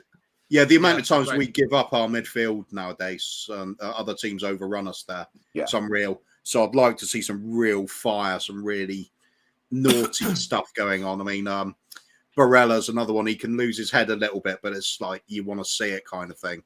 He's really got fire in his belly. He wants to win. We need that. Yeah, 100% we do. Yeah. Lane Lee's asking, I know we've only seen glimpses of him, but what are your thoughts on Kostic from Frankfurt? That's the left back, isn't it? Left wing back. Lane Lee. Correct me if I'm wrong. I think that's the left wing back from from Frankfurt. I thought he was brilliant. If it's the same player I'm thinking of, I thought he was really aggressive, really good going forward at West Ham, and I haven't seen much more of him, to be honest. I don't know enough about it. I don't watch German football either, and I like Leipzig. Whenever I see Leipzig's highlights come up on YouTube, I'll always watch them because they're just a really cool team to watch. But I can't say the same for Frankfurt, so I don't know too much about him. But if it's the same guy and how he is saying it's the same guy, if he plays the way he played against West Ham, if he plays like that often, then I definitely think I'm increasingly inclined to think actually that our left side is not good enough. There's rumours on one of the tabs here that Reguilon's touted he wants to go, or that Man United might want him, and that Conte seems to have this faith in Sessegnon as being a future absolute star if he can stay fit. If we get rid of Reguilon, it's a massive if, but if we can get rid of him and we do need to replace a left wing back, then if this Kostic guy is as good as he was against West Ham in most performances, then I'll be more than happy to see him come in. He looked really, really good, and you're right, he's a really good crosser of a ball as well, which is something we don't have really. Yeah, he fills the role as far as I'm concerned, because he's one of those players that it's like an old-fashioned left winger that's become more of a left wing back. And I think that's the way you should be approaching these things, because the so important for our system is that these wing backs are our attacking outlet on each flank. Yeah, you've got to be able to cross a ball. You've got to have a bit of pace about you. The ability to beat a man is a great asset for it. Defensive side isn't as important. That's why you have three at the back. That's why you got the defensive midfield in front of that. There's cover for them. They can be caught out of position. Their defensive ability can be coached, but you need that natural ability just to be able to wrap your foot around the ball and put in a decent cross, pick out people, or consistently hit a dangerous area. It's what Kyle Walker learned over the years. He was never good at picking out people individually, but he did learn to put it into the right area on a consistent basis. and that's how he improved it. When you start off with that ability, I think that you've got the makings of a wing back straight away. And Kostic ticks those boxes. Yeah. What are your thoughts, Marky, on Atavakron Wembley 1? I always butcher that name, mate. I hope you're well, by the way, buddy. I haven't seen you for a while on the show, so it's good to see you back. He's saying, I think it's very telling that we as a club and a team, or where we are, as a club and team, when Leicester are expected to rest 8 or 9 first teamers tomorrow, we couldn't do that even if we wanted to, because we have no depth. What are your thoughts on that? Yeah. I mean, you only got to look at our subs bench. How many of the youngsters have been on there? The last, is it all season? 2 or 3, like 3 Divine every, and 4 maybe every game. Is it isn't Divine Harvey and White? Pat? What's his name? Pascozzi. I think it's I think it's pronounced Pascozzi, but it's spelled weirdly. Yeah. See, I watched him because the pre-season games was on Tottenham Spurs TV or whatever it's called, and I quite like the look of him. Yeah, he plays on the right, doesn't he? Is he? He was a right back, wasn't he? Or right wing back. Yeah, right. Or right back. Right. I think it's a right back actually. I think he's more of a full back rather than a wing back. Yeah. Well, he played a lot of the pre-season games, and I quite like the look of him. All right, we were only playing, I think we played Colchester and teams like that, but he looked half sensible. I can't believe that he's not being tried there. Honestly. Yeah, I don't know. No, we don't know, do we? I mean, the gulf between under 23 football and first team football is so ridiculously vast that we don't know if they're any good. But I'd love to see some of these kids get like 15 minutes, 20 minutes here or there. Well, to be honest, the one thing is they will literally bleed for the badge. That they will give. Because this is their chance. They'll want to do well, and they will put every last ounce of energy they've got into their 20 minutes. Whatever. I agree. And this argument that some people I've asked this question before a few times in the last couple of weeks on the streams, and some people say, it's it might be too much pressure for them at this stage in the season, and if it goes wrong, then it could just cripple their confidence. You got to give them a chance at some point. Yeah, of course you are. Whenever you give them that chance, if it goes wrong, it could cripple their confidence. Right? I take the point that maybe there's a little bit more at stake right now than there is, in the first game of the season or whatever. But these kids, they're not like. I mean, Dane Scarlett got his chance at 17, and ultimately it didn't work out. Like I don't think any of us would say that we saw much from him in those games in the Conference League to write home about. But he was 17, Oh, what the hell? Excuse me. My Spotify just started playing in my... Yeah. No, hearing Barry Manilow. I know you were talking about this. I know you were talking about this yesterday, but you look at Rooney and players like that, he come in and just tore it up. Smashed it. Yeah. I mean... I think he's a different beast, though, isn't he? He was like a man as a child, No, but it's surprising that, it's the old adage, if you're good enough, you're old enough. Yeah. You know what I mean? Yeah, exactly. 100%. If you're good enough, you're old enough. 100%. Michael I think what's wrong with throwing kids in when it's difficult time? You want them to build character. You've got to expose them to this. If you give them an easy ride all the way through their development, they come into a team and you start struggling, they've got no experience of it. I think it's the wrong way. I like it when people go on loan to the likes of Millwall and it's a real sort of relegation dogfight at times. You get so much character, the player then. They've got to adapt. They've got to find ways to make it work when things are difficult. You need that. You've got to have them prepared for these sort of things. Constantly wrapping them in cotton wool does them no good. I'm all for it. Just get them in. Get them in. If they got talent, let's see what they can do. Yeah. Yeah. Okay. Well, let's move on to the next story.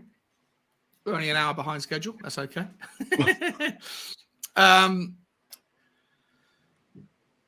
Former Scottish boss Alex McLeish told Football Insider what Tottenham might do to deter Newcastle from pursuing Hojbjerg. I think, quote, I think they'll bite their hand off, McLeish said. Hojbjerg has got a good pedigree. However, I felt as what an amazing first sentence. However, I felt at Spurs sometimes when they were going through bad results, he wasn't at that very top level. There's a place for everybody somewhere. Yeah. Is there anything more to it? So he's saying what Tottenham will do to deter Newcastle, and then says you think that we'll bite Newcastle's hand off for 35 million quid. I can easily deal with this one if you want. Yeah, go on. Alex McLeish, have you ever seen the teams he's managed? Have you seen the way they play football? No, go on. I do know, yeah, but I mean, it's not football. He's the most boring, grinding manager you can ever imagine. I mean, the worst of all time, as far as I'm concerned. Anything he says related to our club, I'll just ignore it immediately. It's just.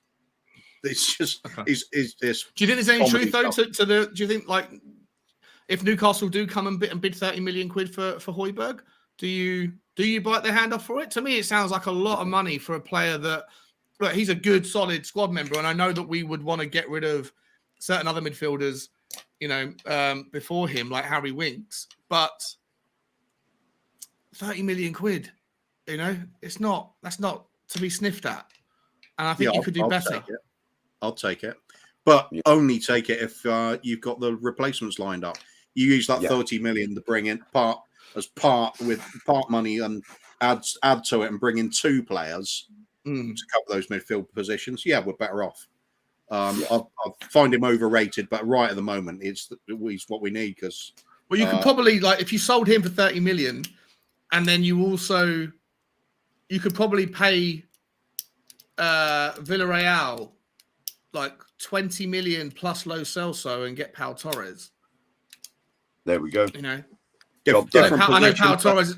I know he's a different position, but you're trying to find the money for certain positions, and then you still got 10 million. You put another 10 million on top of that, and then you go and buy Conrad Lima, and your net, you've got rid of a toxic asset. You've improved your left-sided centre-back position by tenfold, and you've basically swapped one combative midfielder for a better combative midfielder in Conrad Lima, and you've only spent 5-10 million. It's not. It seems like good business to me. Yep. Totally agree. Yeah. That's where Mr. Paratici's got to start cooking, isn't it? To be honest. And then the because you've only spent 5 or 10 million, you've got say another 20-30 million available to buy another midfielder to increase the squad depth and the 100%. And you got the Pape Sarr coming back as well. Don't forget who I don't know anything. I know very little about him. So if anyone he doesn't even play, does he? He doesn't that's even. The thing. He's at Metz, isn't he? And I don't think he's done. Yeah. He's not done very well this season. But no. Sometimes it's horses for courses. That's your typical Levy signing, though, isn't it? Yes. Yeah. No. That sort of sounds like who's the other one we signed? The youngster, the one from Leeds, Jack Clark. Oh, Jack Clark. We haven't seen him at all. How much do we pay for him? 20 million or something? Oh, 10 million paid for him. 10, wasn't it? And he never kicked the ball for Tottenham. No. He barely kicked the ball when he went out on loan to QPR. He's where is he now? Where is he now? Because I saw him. It was on. There was a game on Sky. He's at Sunderland, is it? Yeah, I thought it was Sunderland because that's the landlord of my local pubs team. He comes from Sunderland, and I was going on to him about. I always go on to him about like Sunderland is Tottenham's B team, Jermaine Defoe and whoever else we send up there, Jack Clark. We got a decent relationship with Sunderland, which is why I wouldn't mind seeing us. Not Sunderland, it was Middlesbrough. I'm thinking of. There's a bit of news actually. Let me get through. Let me find the next bit of news. Where is it? Is it this one? No, hang on.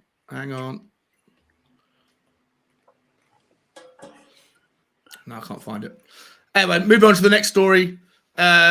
Boys, Tottenham are in the race to sign Dan Neil. Oh, he's from Sunderland. Yeah, Tottenham are plotting a surprise move for Sunderland star Dan Neil. The Londoners have been alerted to the change in circumstances of the North East Football Writers Association Young Player of the Year 2021. Recruitment source has told Football Insider that Tottenham are keeping tabs on Neil, who's 20 years old, ahead of the summer window. There is also interest in the England under-20 midfielder from top-flight rivals Crystal Palace and Brighton. There is increasing concern on Wearside that Neil will leave Stadium of Light in the summer. There's no quotes to go on. Anyone know much about this guy, Dan Neil? No. Can't say I've watched him. I've heard about him, but I haven't seen him. So it just smacks to me of another one of these players that will just pick up looking to get a quick profit on them. He'll be stuck in our reserves, wasting his career. For his sake, I'd say go to Crystal Palace or the likes of that because they'll play him. Yeah. He's played 38 games. He's again just another box-to-box midfielder. He scored 3 goals this season. He's played 5 games in the League Cup and didn't score, and 1 in the league trophy. 1 game, 1 goal. So he scored 4 goals in 46 appearances for Sunderland. He's quite highly sought after, apparently. But again, look, I think you have to kind of check the caliber of other teams that are involved. If Crystal Palace are interested in him and Brighton, that's if that's the caliber, we should be going a little bit higher than that. Do you think? Yeah, not necessarily. I mean, you can pick up gems from all sorts of places. It's more a case of perhaps looking for ready-made, if that's what you mean, established players rather than looking for potential players. But it's not to say he's no good just because the likes of Palace will be going for him, because they come with some get some gems themselves and then sell them on. You'd have to say Leicester have been doing that to an extent as well. It's been working. You just got to identify the right players and give them a chance. The one thing we don't do is give them a chance. Yeah, I mean, I think somebody here in the comments was saying, Carl Simpson saying it. Sarr will go out on loan again, I'd imagine. That's exactly what I see happening. We're not buying them to improve the team. Hopefully not to France, though. I'd like if we're going to sign these players and send them on loan, I'd like them with the intention of them at least coming back and hopefully competing. I'd like them to get more used to British football. Yeah, Brian Hill. What is the point of sending him back on loan unless we're going to just cut our losses on him? Unless someone has run the ring over Brian Hill and Conte said doesn't fit my system, I'm not interested in the player. I don't know where I can play him.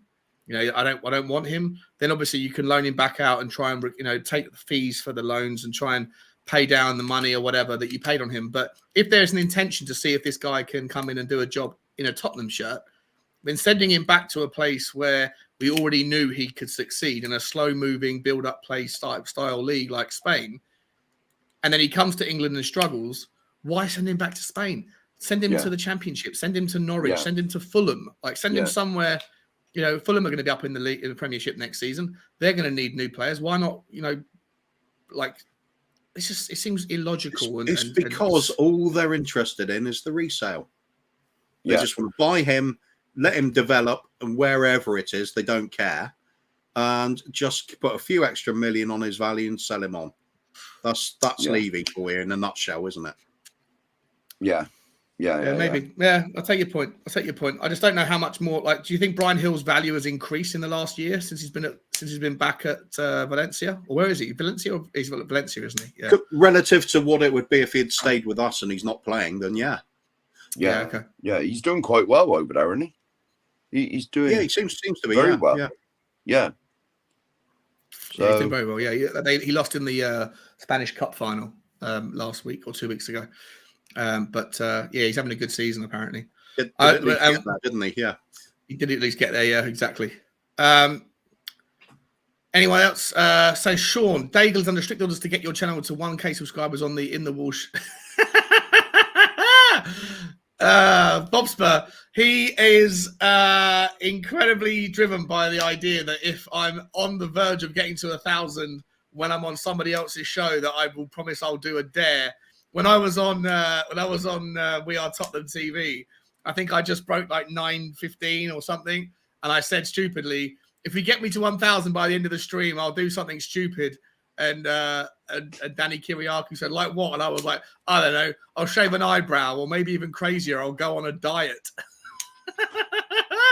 And it didn't happen. We got to like 9:30 instead.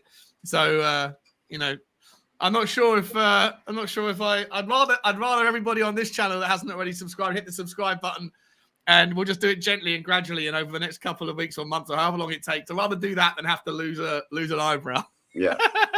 Or the worst thing, go on a diet. I mean, for you, that's got to be worse than losing an eyebrow. Yeah, it's going to be worse. Yeah, it's definitely going to be worse, man. I bought a bike today, but like I say, I've put it together. And also, I can't ride a bike if it says that the highest capable weight load is about 10% less than what my actual weight is. There's a real problem. You got a real problem if you're too heavy to ride a bike. I need to take stock of that. I wonder what other activities I'm too heavy to do. I reckon I'm probably too heavy to jump out of an aeroplane with a parachute. I'm probably too heavy to, I don't know, go deep sea diving. And there's probably a few things I'm too heavy to do right now. I have a bad feeling if I got on a bike, you wouldn't see the bike anymore. Yeah. Oh dear. All right, listen, guys. Let's cack on because we're getting sidetracked. Is there any other points anyone wants to jump in? Hi, Mr. Edmondson. I always forget what your first name is. I know it's not Ethelston. I know that's your like cultural name or something from your history. I remember having this conversation on the Irish Hotspur, but it's not. I think he's Scandinavian or all right, or he's English, but he's got Scandinavian background or Icelandic or Finnish or something. I'm not sure. That sort of combined A and D at the start is typically Scandinavian. Yeah. But maybe let us know in the comments. Stevie Fraser saying, do you think that in a couple of years Pochettino comes back?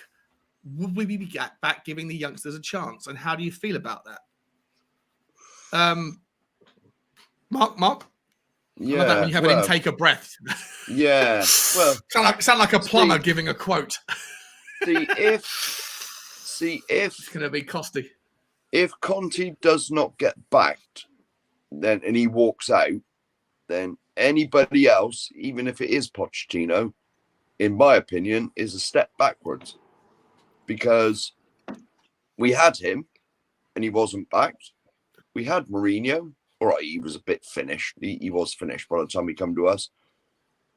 And we sacked him 5 days before the cup final.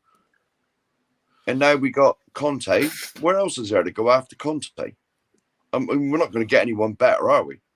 We're not going to get Klopp or... Rumours out where Roberto Mancini was touted. You're right, though. Like, there was very little... you're not going to get a Klopp. You're not going to get a Guardiola. So you're going to go downhill. I mean, of course, I'd welcome Poch back in a heartbeat. But only if Daniel Levy actually backs him this time. But that's the thing. The problem with me, the problem I have with it, also the problem I have with Roberto Mancini, is they play back four. Right, Poch plays a back four. We go. Mancini plays a back four. Potter plays a back four. All of the names that have been touted, there's very, very few managers that play a specific 3-4-3 or a 3-5-2 the way Conte does. And so if you try to back Conte and you go and spend 120 million, let's say you go and buy a De Vrij, let's say you go and buy the Pao Torres, it doesn't matter so much with strikers and with midfielders, because whether you're in a 3-4-3 or a 4-4-2 or a 4-2-3-1, a defensive midfielder is a defensive midfielder. A striker is a striker. So it doesn't matter quite as much for those types of positions, but there is a massive difference. And I know some people disagree, but in my opinion, there is a big difference between a central defender who plays in a back four versus one who plays in a back three or back five, however you want to think of it. And there is a massive difference between someone who plays as fullback or wing back. And so for me, if we're going to go and back Conte, and then he leaves anyway. And it doesn't really matter whether he leaves this summer or next summer, because when you sign players, you sign them on 5-year contracts, 4-year contracts. And so if you're going to go and rebuild for a Conte system, and then Conte leaves, whether he leaves at the end of the contract or whether he leaves in 2 months' time, for me, the worry is that the next manager, the next cab off the rank managerially, doesn't follow the same formation or the same philosophy or both. And there's very few managers out there that do have the same philosophy and formation as Conte. And there's even fewer of those that are top level managers that you would want to have in. So for me, I feel like there is a massive risk. I want to see more commitment from Conte. Like, it's a two-way street. Like, you want Conte to commit so that you can rebuild, but you want to rebuild so that he'll commit. But what I don't want to do is have us spend a fortune once again, and then the next guy who comes in plays a different system, and then you have a left-sided centre-back who plays brilliant in a 3 but can't do it in a 2. And you have a wing back who can't do it as a fullback or vice versa, which is what we found with people like Doherty. Doherty came in, and Royale, exactly. And you can make the argument for Reguilon and Sessegnon. All of those players they're not natural wing backs. The only natural wing back in that was Doherty. And look at the difference from Doherty last season to Doherty this season. So well, there we go. Yeah, that says everything. That says literally everything. It's like you keep saying, it's the round holes with square pegs. Yeah. It's a worry, mate. It's a worry. So Stevie Fraser, I don't know how I would feel about it, to be honest. You can fix all of this with just one simple change. The chairman. No, you can't fix it. It doesn't matter what chairman it is. You're still going to be spending money on players that aren't necessarily going to fit the next manager. You can get a chairman in that's got a vision and sticks to it rather than chopping and changing the direction the team's going all the time. Well, defensive, I agree that, tactical, man management style. If you just did that, this is why when Pochettino came in, at the time, I wanted us to sign Frank de Boer as manager. It wasn't because I thought he was a better manager. It's because I thought he could bring over the whole Ajax way of doing things, bringing the whole infrastructure, the way the clubs run from top to bottom, same playing style, get in the back room sort of committee that decide on future managers, and it's all going to be tying in with the same style. You have a proper identity then. Ajax have the Ajax way. They always will do. Yeah. It never changes. We need, I'd love for us to do that. It's a beautiful way of playing football. I mean, I'm actually a massive fan of Ajax, always have been. The style of football's great. They will put up with the occasional lapses where they've had to sell on some players to stay financially viable because it's a smaller league. And then they embrace that. They say, all right, we'll have one season where it's not working out, but we've got all these players coming through that know the Ajax way. We don't have to rely on big money transfers from abroad. When the money is there, they add to it, like buying back Tadic and players like that. When there's a bit of money available, they do that and they improve themselves. Sometimes they'll have a great Champions League run. Sometimes they get a golden generation through. We have none of that. We have every 2 or 3 years, complete change. Oh, the attacking football doesn't work. Let's get defensive manager in. Just do that. It comes from the top all the time.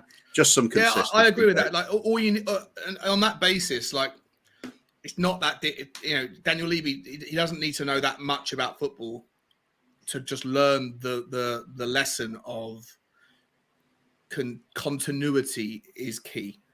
Yeah, right. It's a simple thing. He knows that from business. Right? He's not an idiot. He knows from the businesses he runs that it's difficult to start up a business. And once you get it to a point where it's humming on autopilot, if you need to move someone out, I know this from my own businesses. If you need to move someone out, then you bring someone in who can do the same job and has got the same assets and the same key skills and the same competencies, hopefully better, but not some. You don't sell a salesman to bring in an account manager. You don't sell an HR. You don't sell. Sorry, you don't fire an HR guy and then bring in an operations guy. You need continuity, and that's what we don't have at the managerial level. And it's. I completely agree with you. And Daniel Levy absolutely deserves a lot of the blame for that. I don't give him all the blame that other people do for a lot of other things, but I'll give him a lot of blame for that, 100%. Yeah. And Atavakron, I think I just said it right. Atavakron. Nice. It came out first time. Cooper's absolutely spot on. But that's what you get when you have a professional imbecile. I'm a pro. You an imbecile? Yeah, but I'm a professional imbecile. If Levy could fix all this, if he just had enough in him to trust somebody working under him to organise the football, the whole setup. Like get a committee of like even ex-players, like a Steve Perryman, get Hoddle in there, our dealers, players that know the club inside out, know what winning trophies is all about, and just say, there's your committee. I'm going to trust their decision making on who we get in as manager, how the club's set up, bring in the players they know and staff they know and trust, get us going in the right direction. Then you maintain it. You have that. You have that. It's the proper identity. It's the Spurs way, playing the two-touch, passing, attacking football. That's what we were always built on. And people say, "Oh, well, it doesn't work. It doesn't. We never win anything like that." It's the only times we won anything is when we play like that. That's the main thing. That's what people seem to overlook, that part of the argument.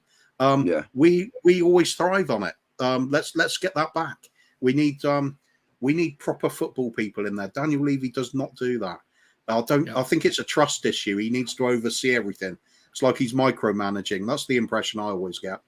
Yeah, it's a great segue, Kuba. It's a great segue because footballfancast.com has come out with an article. It only came out an hour ago. Tottenham are in the final stages of appointing Fabio Paratici's number 2, according to Football London journalist Alistair Gold. During a Q&A for Football London, Gold noted, as you say, it's unlikely that a major player in the transfer game, like Luis Campos, is going to become anybody's number 2.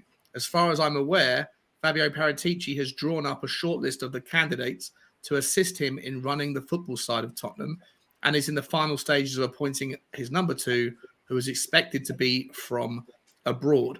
Paratici had Spurs' technical performance director Steve Hitchen to help him in the months after he joined from Juventus, but he left the club in February, and head of recruitment Brian Kerry, who worked remotely and is believed to have been more of a chief scout figure, also left this week. Since joining the North London club from Juventus, Paratici has had somewhat of a mixed record in the transfer market. The likes of Romero and Kulusevski in particular have been successes, while the jury is certainly out on Royale, among a couple of others. Blah, blah, blah, blah, blah. I won't bore you with any more of the content, but that's interesting, right? So Brian Kerry's left, head scout's left. He was a remote head scout. I don't know if that means working from home or just means that he was out on the road in like various countries looking at players. But he's out, and obviously Hitchen's gone. There's a massive reshuffle happening, massive reworking of all things around football, like transfers and scouting and development. I think they've signed 2 or 3 new scouts since Christmas as well. And I think they've also they've rejigged the youth team. Now Paratici is looking for a number 2. It's quite exciting. Would you guys agree? Yeah. Drastic change needed. Looks like drastic change is happening. So let's hope they get it right. Maybe it's what you said, that Daniel Levy is taking his hands off the reins. That's what the impression I get. Hope so, mate. Hope so. It'd be great. It'd be a long overdue, wouldn't it? I'm not like the big Daniel Levy. I'm not on the Team Levy out brigade, but I'm not Team Levy in either. I'm just someone who just thinks of it differently, I guess. But I'm more than happy to acknowledge the weaknesses, and the weaknesses are, without a doubt, his inability, like his style of negotiation in business is a battle. When he goes and thinks, I want to buy this property, or I want to buy this player, or I want to buy whatever he's buying or whatever he's selling, his mindset is someone's going to win and someone's going to lose. And that's a really terrible way to do business if you want people, especially if you want to do repeat business with them. And in football, you probably do need to go back and deal with clubs several times. So if you go in and you treat that person as an adversary in one negotiation, they're going to not want to deal with you the second time or the third time around. And we've seen that, right? And the other thing I think that he's awful with as well is this hard line. When people called him back in the day, people called him this amazing negotiator, but it wasn't a negotiation. It was like, this is my price, take it or leave it. That's not a negotiation, is it? That's just stubbornness and childish, if I'm honest. Sorry, Mark, you wanted to say something. Sorry, mate. The team I always look at is Southampton. They literally hate us, apparently. Mm-hmm. You Yeah, know, Rupert Lowe, right? Yeah, Is Rupert Lowe still the chairman there, or has he moved I'm on? not sure. But I'm not sure. I know he was the chair. But I know he was the chairman when the Bale transfer was done, and that was a shit show to start with. They've had quite an overhaul over the last few years, haven't they, with ownership and so I'm not sure now. Yeah, I'll look it up. Like the amount of players we've had off them, and it's always been, it's like you said, Daniel Levy, I'll give you so much, take it or leave it. You know, I mean, they valued a player, say, 20 million, and Daniel Levy are going with 10 or 12 and say, well, this is all we got. Yeah, and then we get gazumped by somebody last minute. Yeah. People were saying on the last show that they were using, because I know the obvious go-to examples for the people that talk about this on a Levy outside are Bruno Fernandes and Jack Grealish, and I'll defend the Jack Grealish one a little bit because he wasn't the only chairman who didn't see the value in Jack Grealish. 19 other chairmen in the Premier League also looked at Jack Grealish and didn't think he was worth the money that Villa asked for him. And I think that Man City massively overpaid for him as well. I know that was the asking price. I'm not sure if it was the asking price or like the buyout clause or whatever. But I think that Jack Grealish is going to become like the next Dele Alli. You know, he's too interested in his haircut and he's too interested in loving the fact that he's a good-looking, very wealthy footballer. And I don't know if he'll. I wonder with Jack Grealish, it might be the fact that he absolutely loved Aston Villa. It must have been a big thing for him to leave. Well, he's a local boy as well, wasn't he? So, just kind of wonder if that's a major part of it. He's not quite happy. He loves the fact he's with a great team, but he misses being back in Brum. There's definitely, who knows, right? There's definitely. That makes sense. That makes sense as an argument. You know, there's lots of players you can point to who were always probably better off and smarter for being for recognizing I want to be the big fish in a small pond. And the obvious go-to for that is Matt Le Tissier. Yeah, you know, he could have gone anywhere. Yeah, you know, and decided not to. And we were after him, weren't we? For years, probably. I'm guessing every. I think we so. were. I think every team would have loved to have had a Matt Le Tissier in it, but. He was happy where he was, and he'll spend the rest of his life knowing full well that he can go into any pub in Southampton and never have to pay for a beer. And that might not have been the case had he gone to Manchester United and tried to replace Eric Cantona, whatever. It might not have worked out that well for him. So sometimes it's better just to appreciate what you have rather than always look for pastures new. You've only got to look at Zaha, innit? He went to Man United, and now he's back at Palace. Yeah, and he won't go anywhere. Like he's probably past his. I'm not sure if he's past his best. He's still a great player, but he had his chance and it didn't work out at the bigger table. Yeah. It's just a little side note on Le Tissier. I mean, I'm a huge fan of his as well. Genius footballer, I thought. Yeah. But there was a point where in his career where every Saturday you'd tune into Football Focus on a Saturday lunchtime. Just to see the Le Tissier goal from the week before, it was just they were always so amazing. Superb, yeah. The bottom dude is saying, Sean, are you completely convinced by Paratici? I'll give my answer on this one, the bottom, and then I'll let the other guys give their view as well. I'm not completely convinced by him at all. I think it's far too early to pass judgment. If I'm honest, I think anyone that. I know the whole people call him Don Paratici. I think that's really just in jest. I think that's just like a tongue-in-cheek thing.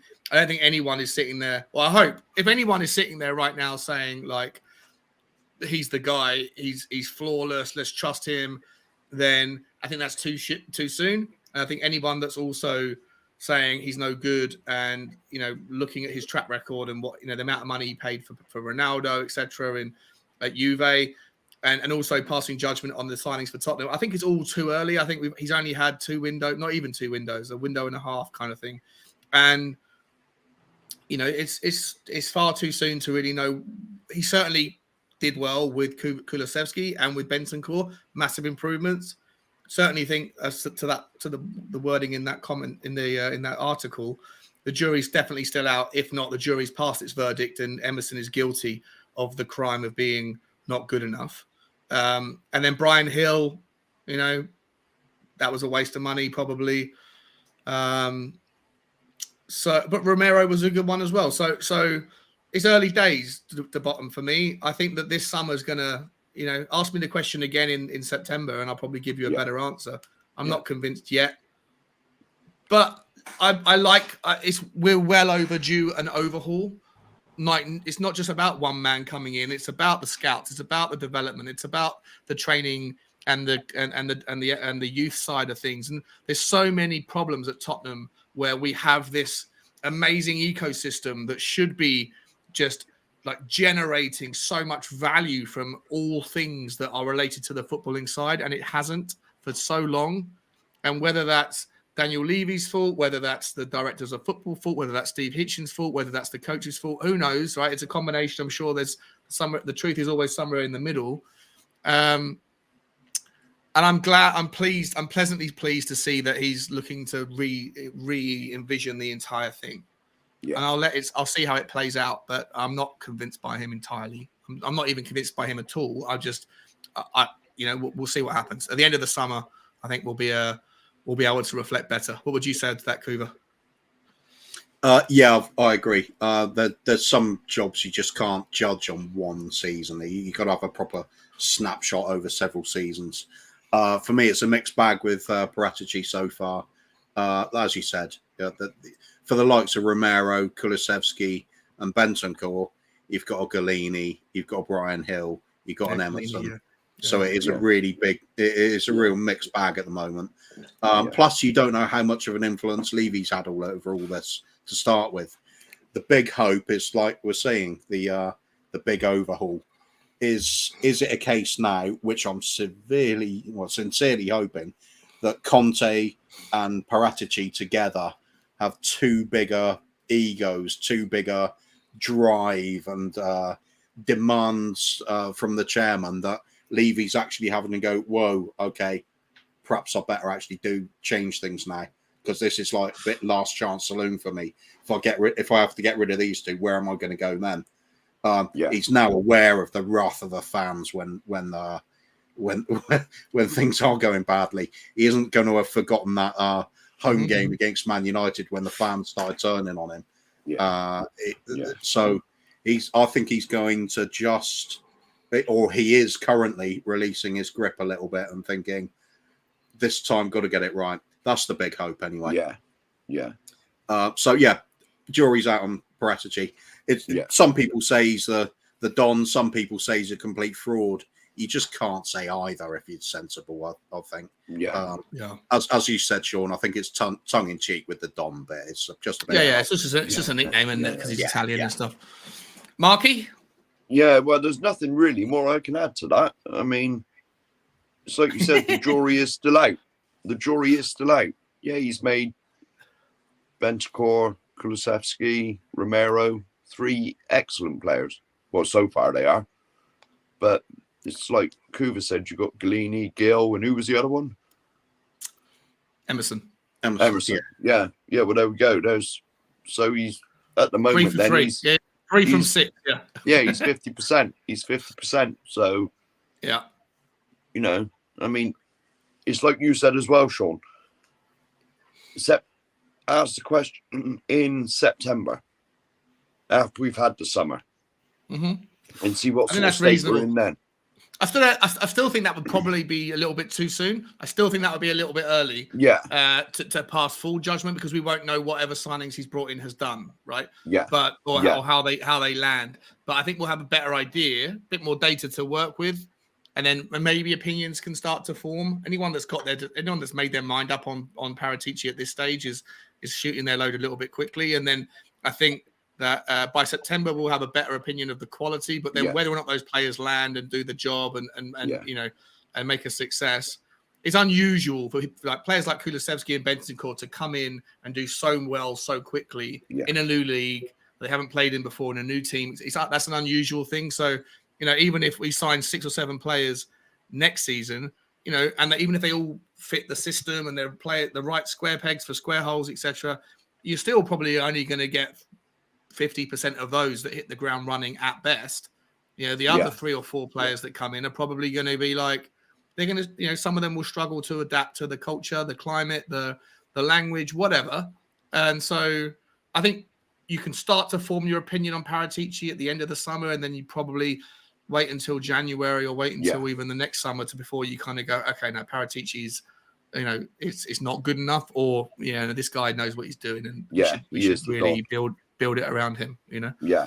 Yeah, definitely. Mark, because you didn't get too much of that one to say, I'm going to give you the lion's share of this one here. You can take your pick. You can either talk about Adama Traore or you can talk about Sergio Reguilon. I'll give you Sergio Reguilon if you want, or you can have both of them. Whatever, I don't care. Reguilon has started to lose his place under Antonio Conte, and a report from, I don't know how to say this one, Fixtures or something, Fichages. That's easy for you to say. Spanish. They list Manchester United as a club who are very, very interested in acquiring the services of the Spanish left back alongside Barcelona and Juventus. Well, Barcelona only wanted him because Real Madrid have got the buyback things. Is that still effective with Real Madrid? I don't know. I don't know how long that buyout clause. I think the buyout clause, is still 45 million euro or something, wasn't it? 45 million euros. So that's the only reason Barcelona are. The thing is with Reguilon is I don't think because he caught COVID, didn't he? He had COVID. Yeah.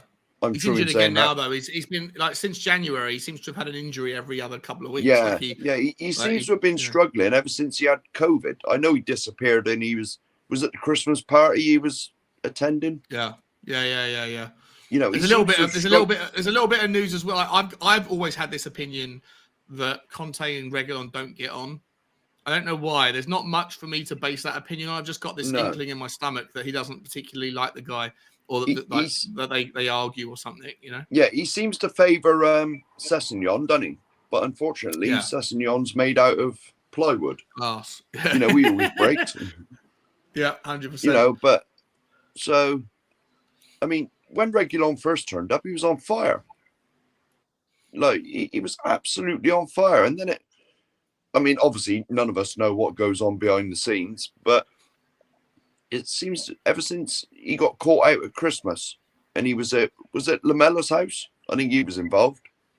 They had a party or something, didn't they, when we were all locked down? Yeah. That's true. Yeah. Yeah. And he just seems to have gone off the boil. I mean, whether it's like you said, he don't get on with Conte or... I mean, at the end of the day, you've got to trust Conte. If he wants him out, then sell him. If he wants him to stay, then keep him. Maybe we sell him and buy this Kostic from Frankfurt, or we don't often talk too much about left wing backs, do we? No.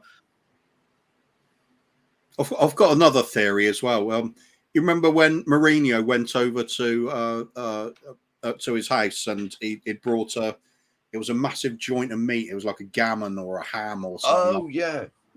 I'll just think Reguilon's just eaten the lot in one go, and the rest of the time, he's just been walking around with a swollen stomach going, that's it. Yeah, maybe. He doesn't look like the same player that he did when he first joined, does he? Let's be honest. When he first came in, he was just a, lightning bolt with pace for days, stamina for days, and, and was active. And whether he can cross or not is still up for discussion. But I think sometimes it just happens with players, though. They'll suffer an injury, and when they come back, they're just not the same. It could be just little tiny things, like it just doesn't quite feel right when he's running. Something about his balance has changed. Anything that just puts them off feeling 100% like they did before. And you can never tell from case to case. It's why I always worry with the likes of Sessegnon. How's he going to be when he comes back from all these little niggling injuries? Sorry, I've just got to take the phone a second. No worries, mate. Really quickly, Mark, there's only 2 stories left I want to get to. This one I think is just a dead rubber anyway, so I'll just get your opinion on it quickly. But essentially, Tottenham are, according to the Express, Tottenham are set to give up on Adama Traore as a £7 million offer made for a 20-year-old Turkey star. So Traore is linked with Tottenham throughout the winter. He went to Barcelona. Even if he comes back from Barcelona on loan, Will Tottenham still be interested? Probably not. I'm trying to scour this article to see if there's the name of the Yilmaz. But Yilmaz plays on the left, so this is probably this guy Vegin Yilmaz. This doesn't make any sense at all because Yilmaz plays on the left for Besiktas. So let's give up on that article, mate. It feels like it's a really poorly worded one. Last one, mate. Let's forget that. Yeah, it doesn't make any sense if they're saying that they're going to focus on Yilmaz rather than Traore. Traore plays on the right, Yilmaz plays on the left, so it doesn't make any sense. I didn't want Traore in the first place. I didn't want him. Yeah. Okay. I don't think he makes sense as a right wing back anyway. I don't think he's got the stamina for it. No. He's built like a brick shit house. I don't think he'll be able to do the kind of yards that you need to do from a right wing back. I wouldn't mind him being a squad player that can come on and cause damage, but depends on the fee. Anton Ferdinand, Rio Ferdinand's brother, according to on the 5 YouTube channel, whatever that is, has been waxing lyrical about Noni Madueke amid continued transfer links to Leeds and Tottenham Hotspur. The 20-year-old sensation has been absolutely ripping the Eredivisie, the Holland League, to shreds over the past 2 years. Last term, he netted 7 goals in 24 appearances, and he's followed that up this season with 3 goals and 2 assists in 15 outings. Madueke, I'm not sure, I think that's how you say it. Anyway, sorry, mate. Yeah, go on. Was he in this country to start with, or is it just the name that I've heard anyway? I think he used to be a Tottenham youth player. Yeah, am I right there? I think so as well. Madueke, let's have a look. Did he used to play for Tottenham? Who's that? I'm pretty sure. Noni Madueke. Did he used to? Was he a Tottenham player, like a youth player? Yeah. He was. Tottenham youth, and he went to PSV. I think he left on a free transfer in 2018 and went to PSV, and then under 17 league, then got promoted to the under 19s and up to the under 21s, and then to PSV Eindhoven. His market value right now is at 16 million. He's from Nigeria. I didn't know much about him, but I knew his name. I knew I'd known his name. Yeah. And now there's apparently rumours that he might. Well, Tottenham are interested in maybe getting him back. And Leeds want him as well. I don't know much about him. That's why I'm putting this one on you guys. You guys know much about the guy? The stats say he's doing well in Holland. Anyone in the comments? Soul Taker saying he was released. And he's saying, I know we couldn't get him, but he is immense. Oh, wait. Are you talking about Alphonso Davies at left wing back? I'm not sure. Yeah, definitely love to have him, but no chance. No. Okay. And Ben Kaufman saying, need to get Kuva's number 1 man, Divine Wrench. Okay, Divine. Yeah, Wrench, Ajax. He's fantastic talent. It's such a fantastic name as well. He's going to be one of the best wing backs in Europe. He's a right wing back, isn't he? He can play anywhere, mate. Can he? You could play him anywhere across the back 4, midfield, on the wing. Crosses it with either foot, can score with either foot. Tall, quick, beats his player, aggressive tackler, strong. It's just got it all. Dutch upbringing, so he can play football. Yeah. I'm not sure who Soul Taker's talking about. Is Soul Taker talking about Divine Wrench or talking about Madueke? I think Stevie Fraser's saying all the chat was that we let a good one go there. So that's obviously about Madueke. Yeah. But this is where our scouting network comes down to it. Our scouting network. We keep the dross and let the good ones go. You know. Yeah. Sounds like my love life, actually. Yeah. Well, I always have the feeling that young players come to Tottenham or brought up through Tottenham. There's a feeling like they're not going to get a chance in the first team. Right. Yeah. Exactly. Which is why annoying, isn't it? To me, there's more. It's more like talking about putting Lavenier. This is what we're going to move on to. The last. Because there's one last topic. We've done this one. Have we done this one? Yeah, Madueke, we've done him. So the last one is about is really just about the guys at Football London. There's 2 or 3 Tottenham journalists. All have given their opinion on the starting 11 for the game tomorrow. And Ali Gold says he thinks it's going to be as you were, but the other 2 think that you'll see Bergwijn come in and that Kulusevski will be put into a right wing back role. So I do want to touch on that, but before I do, to your point, Kuva, and to your point, Mark, I think the concept of giving Lavenier minutes or Piscozzi minutes, I think there's more to it. Like there's more, like if you zoom out a little bit, to your point, Kuba, youth players thinking, when am I going to get a chance at Tottenham? I'm not, right? But yet Chelsea have their loan players and they loan them out to West Ham, like Conor Gallagher, and look what he's done there, etc. So there's something to the argument that youth players aren't going to want to come to Tottenham because we have a piss poor record of giving them the chance. Whereas, like, not only do we have to fix the problem of Emerson Royale, not only do we think he's not good enough and therefore we need to try someone different. And the argument against trying Lavenier or against trying Piscozzi is, well, it's too big of a moment. It's too important. If it goes wrong, it might cripple his confidence. And that may be true. Put that to one side. The value of giving him a chance, the value of giving one of them 20 minutes, half an hour, the value of giving Harvey White 20 minutes or 10 minutes or 5 minutes, or whatever, is also that you can then point to that opportunity when you're trying to convince youth players that we have got that are talented to stay, like Dylan McCandy, who went to Blackburn. I know he broke his leg or whatever happened to him, but that guy's value in 3 or 4 years' time, if he becomes a decent player, is so much higher, because of his heritage. There is I think the only player from India that kind of has made it, in the Premier League is Chowdhury and Leicester. And India's got 1.5 billion people, a lot of money that would love to get behind football. They just haven't got any players to get behind. Dylan Marcandi could have been one of those. We let him. Why did Dylan Marcandi go? Well, we sold him for 500 grand in the January because we knew we were going to lose him for free in the summer. Why did we lose him for free in the summer? Well, because we didn't give him any minutes, And so if I take your point, Kuva, that there is this concept that the youth players don't get a chance at Tottenham like they do elsewhere. So, maybe we should give Piscozzi or Lavenier 20 minutes. Maybe we should give Harvey White 10 minutes, just so you can point to that and say, we do give players a chance. We do. On the flip side of that, you were just saying if they come on and they have a disaster, say if they come on and rip it up, their confidence is going to go through the roof. 100%. Exactly. I mean, exactly. You don't know, do you? Yeah, we're presuming that negative outcome would happen where they might struggle, but it doesn't necessarily work. Is there a bigger example than Harry Kane? When Pochettino first came in, well, even Sherwood knew what he had there. Even Redknapp said there's Harry Kane, he's got a future, this lad. When he's actually given the chance, even our own fans are saying, oh no, championship level at best, not good enough. And I remember a few of us were going, no, come on, there's something here. This lad can play football.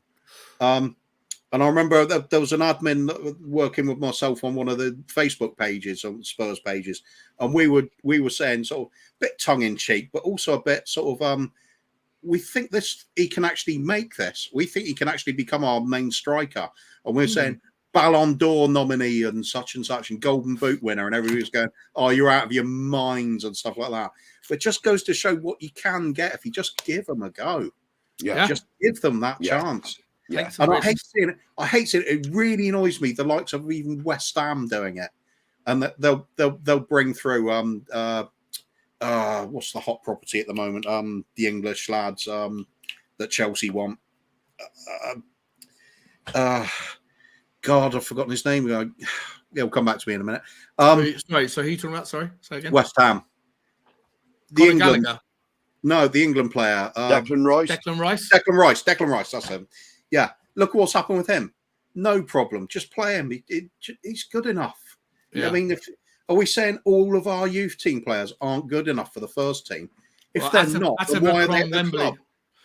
Here we go. It's a good question, Kuva. I'll let you answer this one. Guys, do we not think that if Conte genuinely thought any of our kids were ready and able enough to step up, that he wouldn't select them? I think it's very telling that Conte still prefers Winks. So he's making the case that they're just not good enough. He's had a reputation in the past of saying no problem. He's had a reputation in the past in Italy of saying, is he supposed to trust this youngster coming through? Is it too much to ask on a young player like this? And he's perhaps overprotecting him at times. It could be a bit of a criticism we used against him, but he does tend to favour the more experienced players. Like you're a grown man now, and you can deal with all this pressure, whereas the youngsters can't. Now, is Conte a little bit at fault there?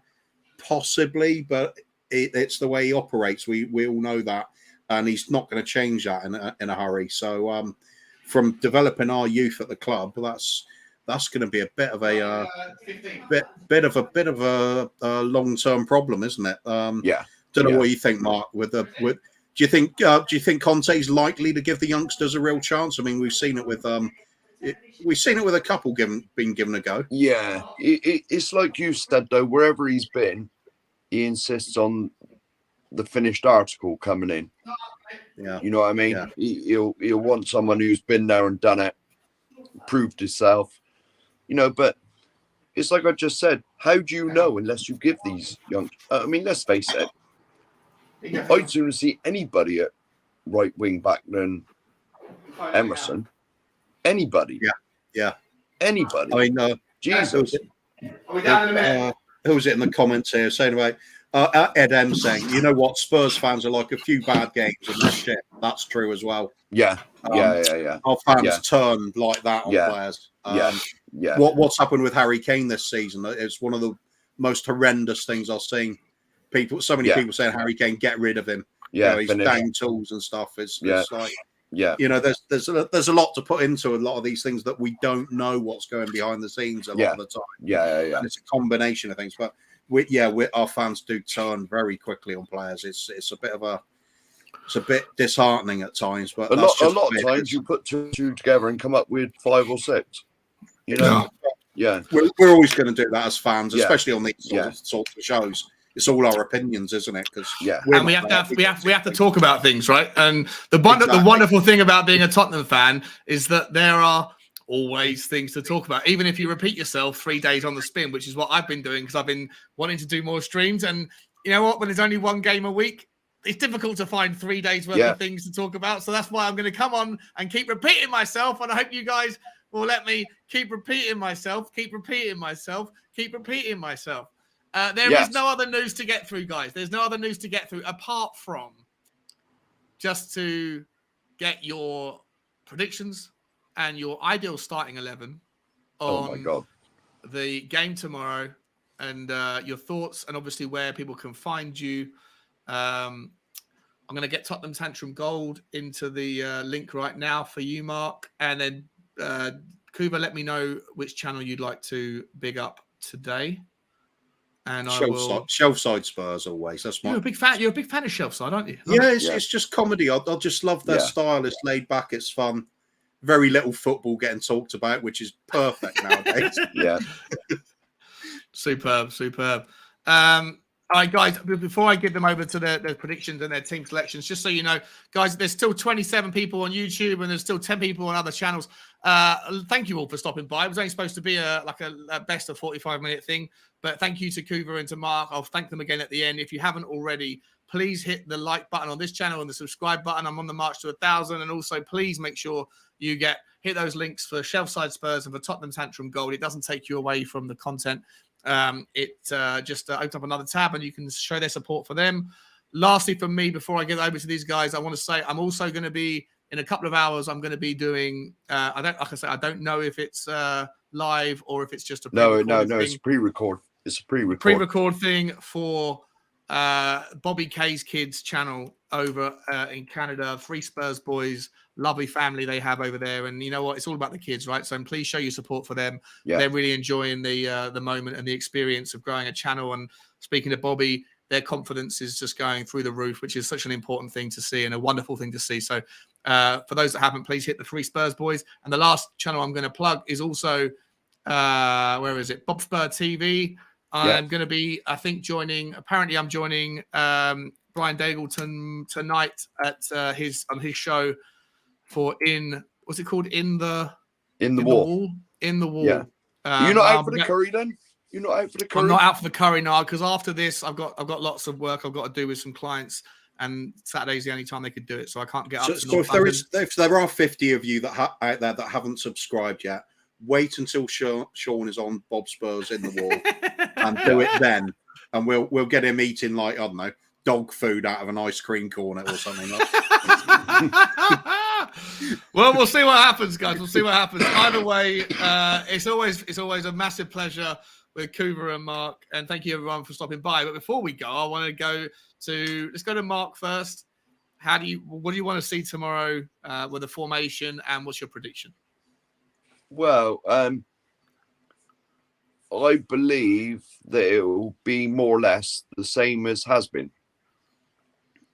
Conte doesn't appear to like changing too much. Not really, I don't think. So I think we're going to see Emerson being rolled out as usual. Same old thing. Yeah. Okay. But how are you going to feel about that? Are you going to be frustrated or? Yeah. Well, the thing that frustrates me is when the substitutes happen. It's like 5 minutes from the end, or even injury time. If you take like Bergvin, he comes on in about the 91st minute or something. So if we're still 0-0 after about, well, even half time, just change it. Just change it. It's a game we must win. We must win tomorrow. If we don't win tomorrow, we get a draw or we lose, then I think you can kiss goodbye to like Tuesdays and Wednesdays. We'll be watching Thursday night football again. Yeah. You know, so just so important. If it's not working, just change it up earlier. Don't leave it 85 minutes and then think, oh God, we've only got 10 minutes or 5 minutes left. Completely agree, mate. Yeah, we need to go. You know, oh shit, what's going on? You know, do it at half time. Do it at half time. And it's like Cooper said as well. Just attack. None of this sideways. Because against Brentford and Brighton, it was so boring. Sideways, backwards. I thought Winks was on from the start. Let alone, you know, it was just sideways and backwards all the time. There was no urgency. None of it. Just go at them. Attack. I think tomorrow will hopefully be. I think tomorrow hopefully will be a bit easier because you know, if we trust in Leicester's style of football, then it should. We do always score. It should be a great game. Yeah, it should be a great. Well, they've got an amazing squad as well, so it should be a. Yeah. I think tomorrow. Who knows whether I just want to see a game with like lots of shots on target, both sides. I want to see it open, and I trust our team to be able to get the lion's share of the goals. But So you're saying same team generally, but your prediction is 5-0. Love it. Well, to Tottenham, I take it. Yeah. Well, it better be. Cheers, Marky. Kuva, over to you, buddy. Right, we're doing a lot of sideways football, struggling to get through teams, as Mark pointed out. The injury to Doherty has really derailed us at the moment. So we've got no natural width that's working. Having said that, give it a go, take a few risks. I don't think Conte will do that, though. I think we'll see the same lineup. Emerson will be at right back again. And it suggests we're going to struggle to score goals, but Leicester are in the same boat. They're also passing it a lot sideways, playing keepy-uppy, not penetrating the other opposition. So it suggests it's going to be a very low-scoring game. So I'm going to go for a 5-3 win for Spurs. And Kane with all 5 because it's Leicester. Wowzers. And Sonny with 5 assists because let's reverse it up. No, Kulusevski's going to have a couple of them, isn't he? So, I'll just think, let's have a bit of a crazy game. The Spurs-Leicester, it's always goals in it. Let's have something to enjoy. Put all the troubles behind us, back on the track, make that push for top 4. If we don't get it, let's go down in a blaze of glory. Let's actually be taking it to the opposition. I'd like to see us pressing a lot more aggressively high up the pitch because that has worked so well for us in the past. Trouble is we're missing Skippy, and that is going to show because he's exactly the sort of player that would help with that aggressive forward press. Loads of energy, tough tackling, can time the tackle as well, read the game. We miss him big time. Can't change the team up at the moment, so squeaky bums for the rest of the season. I mean, realistically, 5-3? Nah, of course not. At this point, 2-1 win maybe. scrape it a bit, just do just enough. I think that'll be okay. Just keep us in the hunt. It's all about that North London derby. When we batter them, and we will batter them, because it'll be our place in the dark evening game. They aren't going to like coming over here. Hostile. Yeah. That crowd, get the crowd going. Absolutely hostile from the start. 90 minutes, and then the last 2 games, it's grabbing the table firmly and hoping we get through them, because I think it's going to the last game of the season. We'll be fine. Well, that's amazing. The one thing, love Daniel Levy, hate Daniel Levy.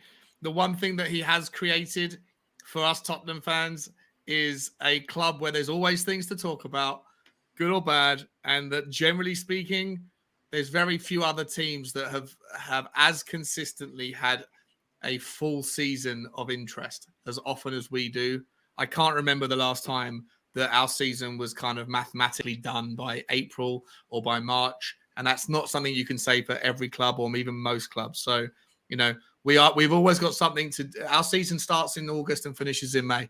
And it's a beautiful thing. Ladies and gentlemen, we're going to call it a day right here. Thank you all so much for stopping by on this impromptu Saturday lunchtime show.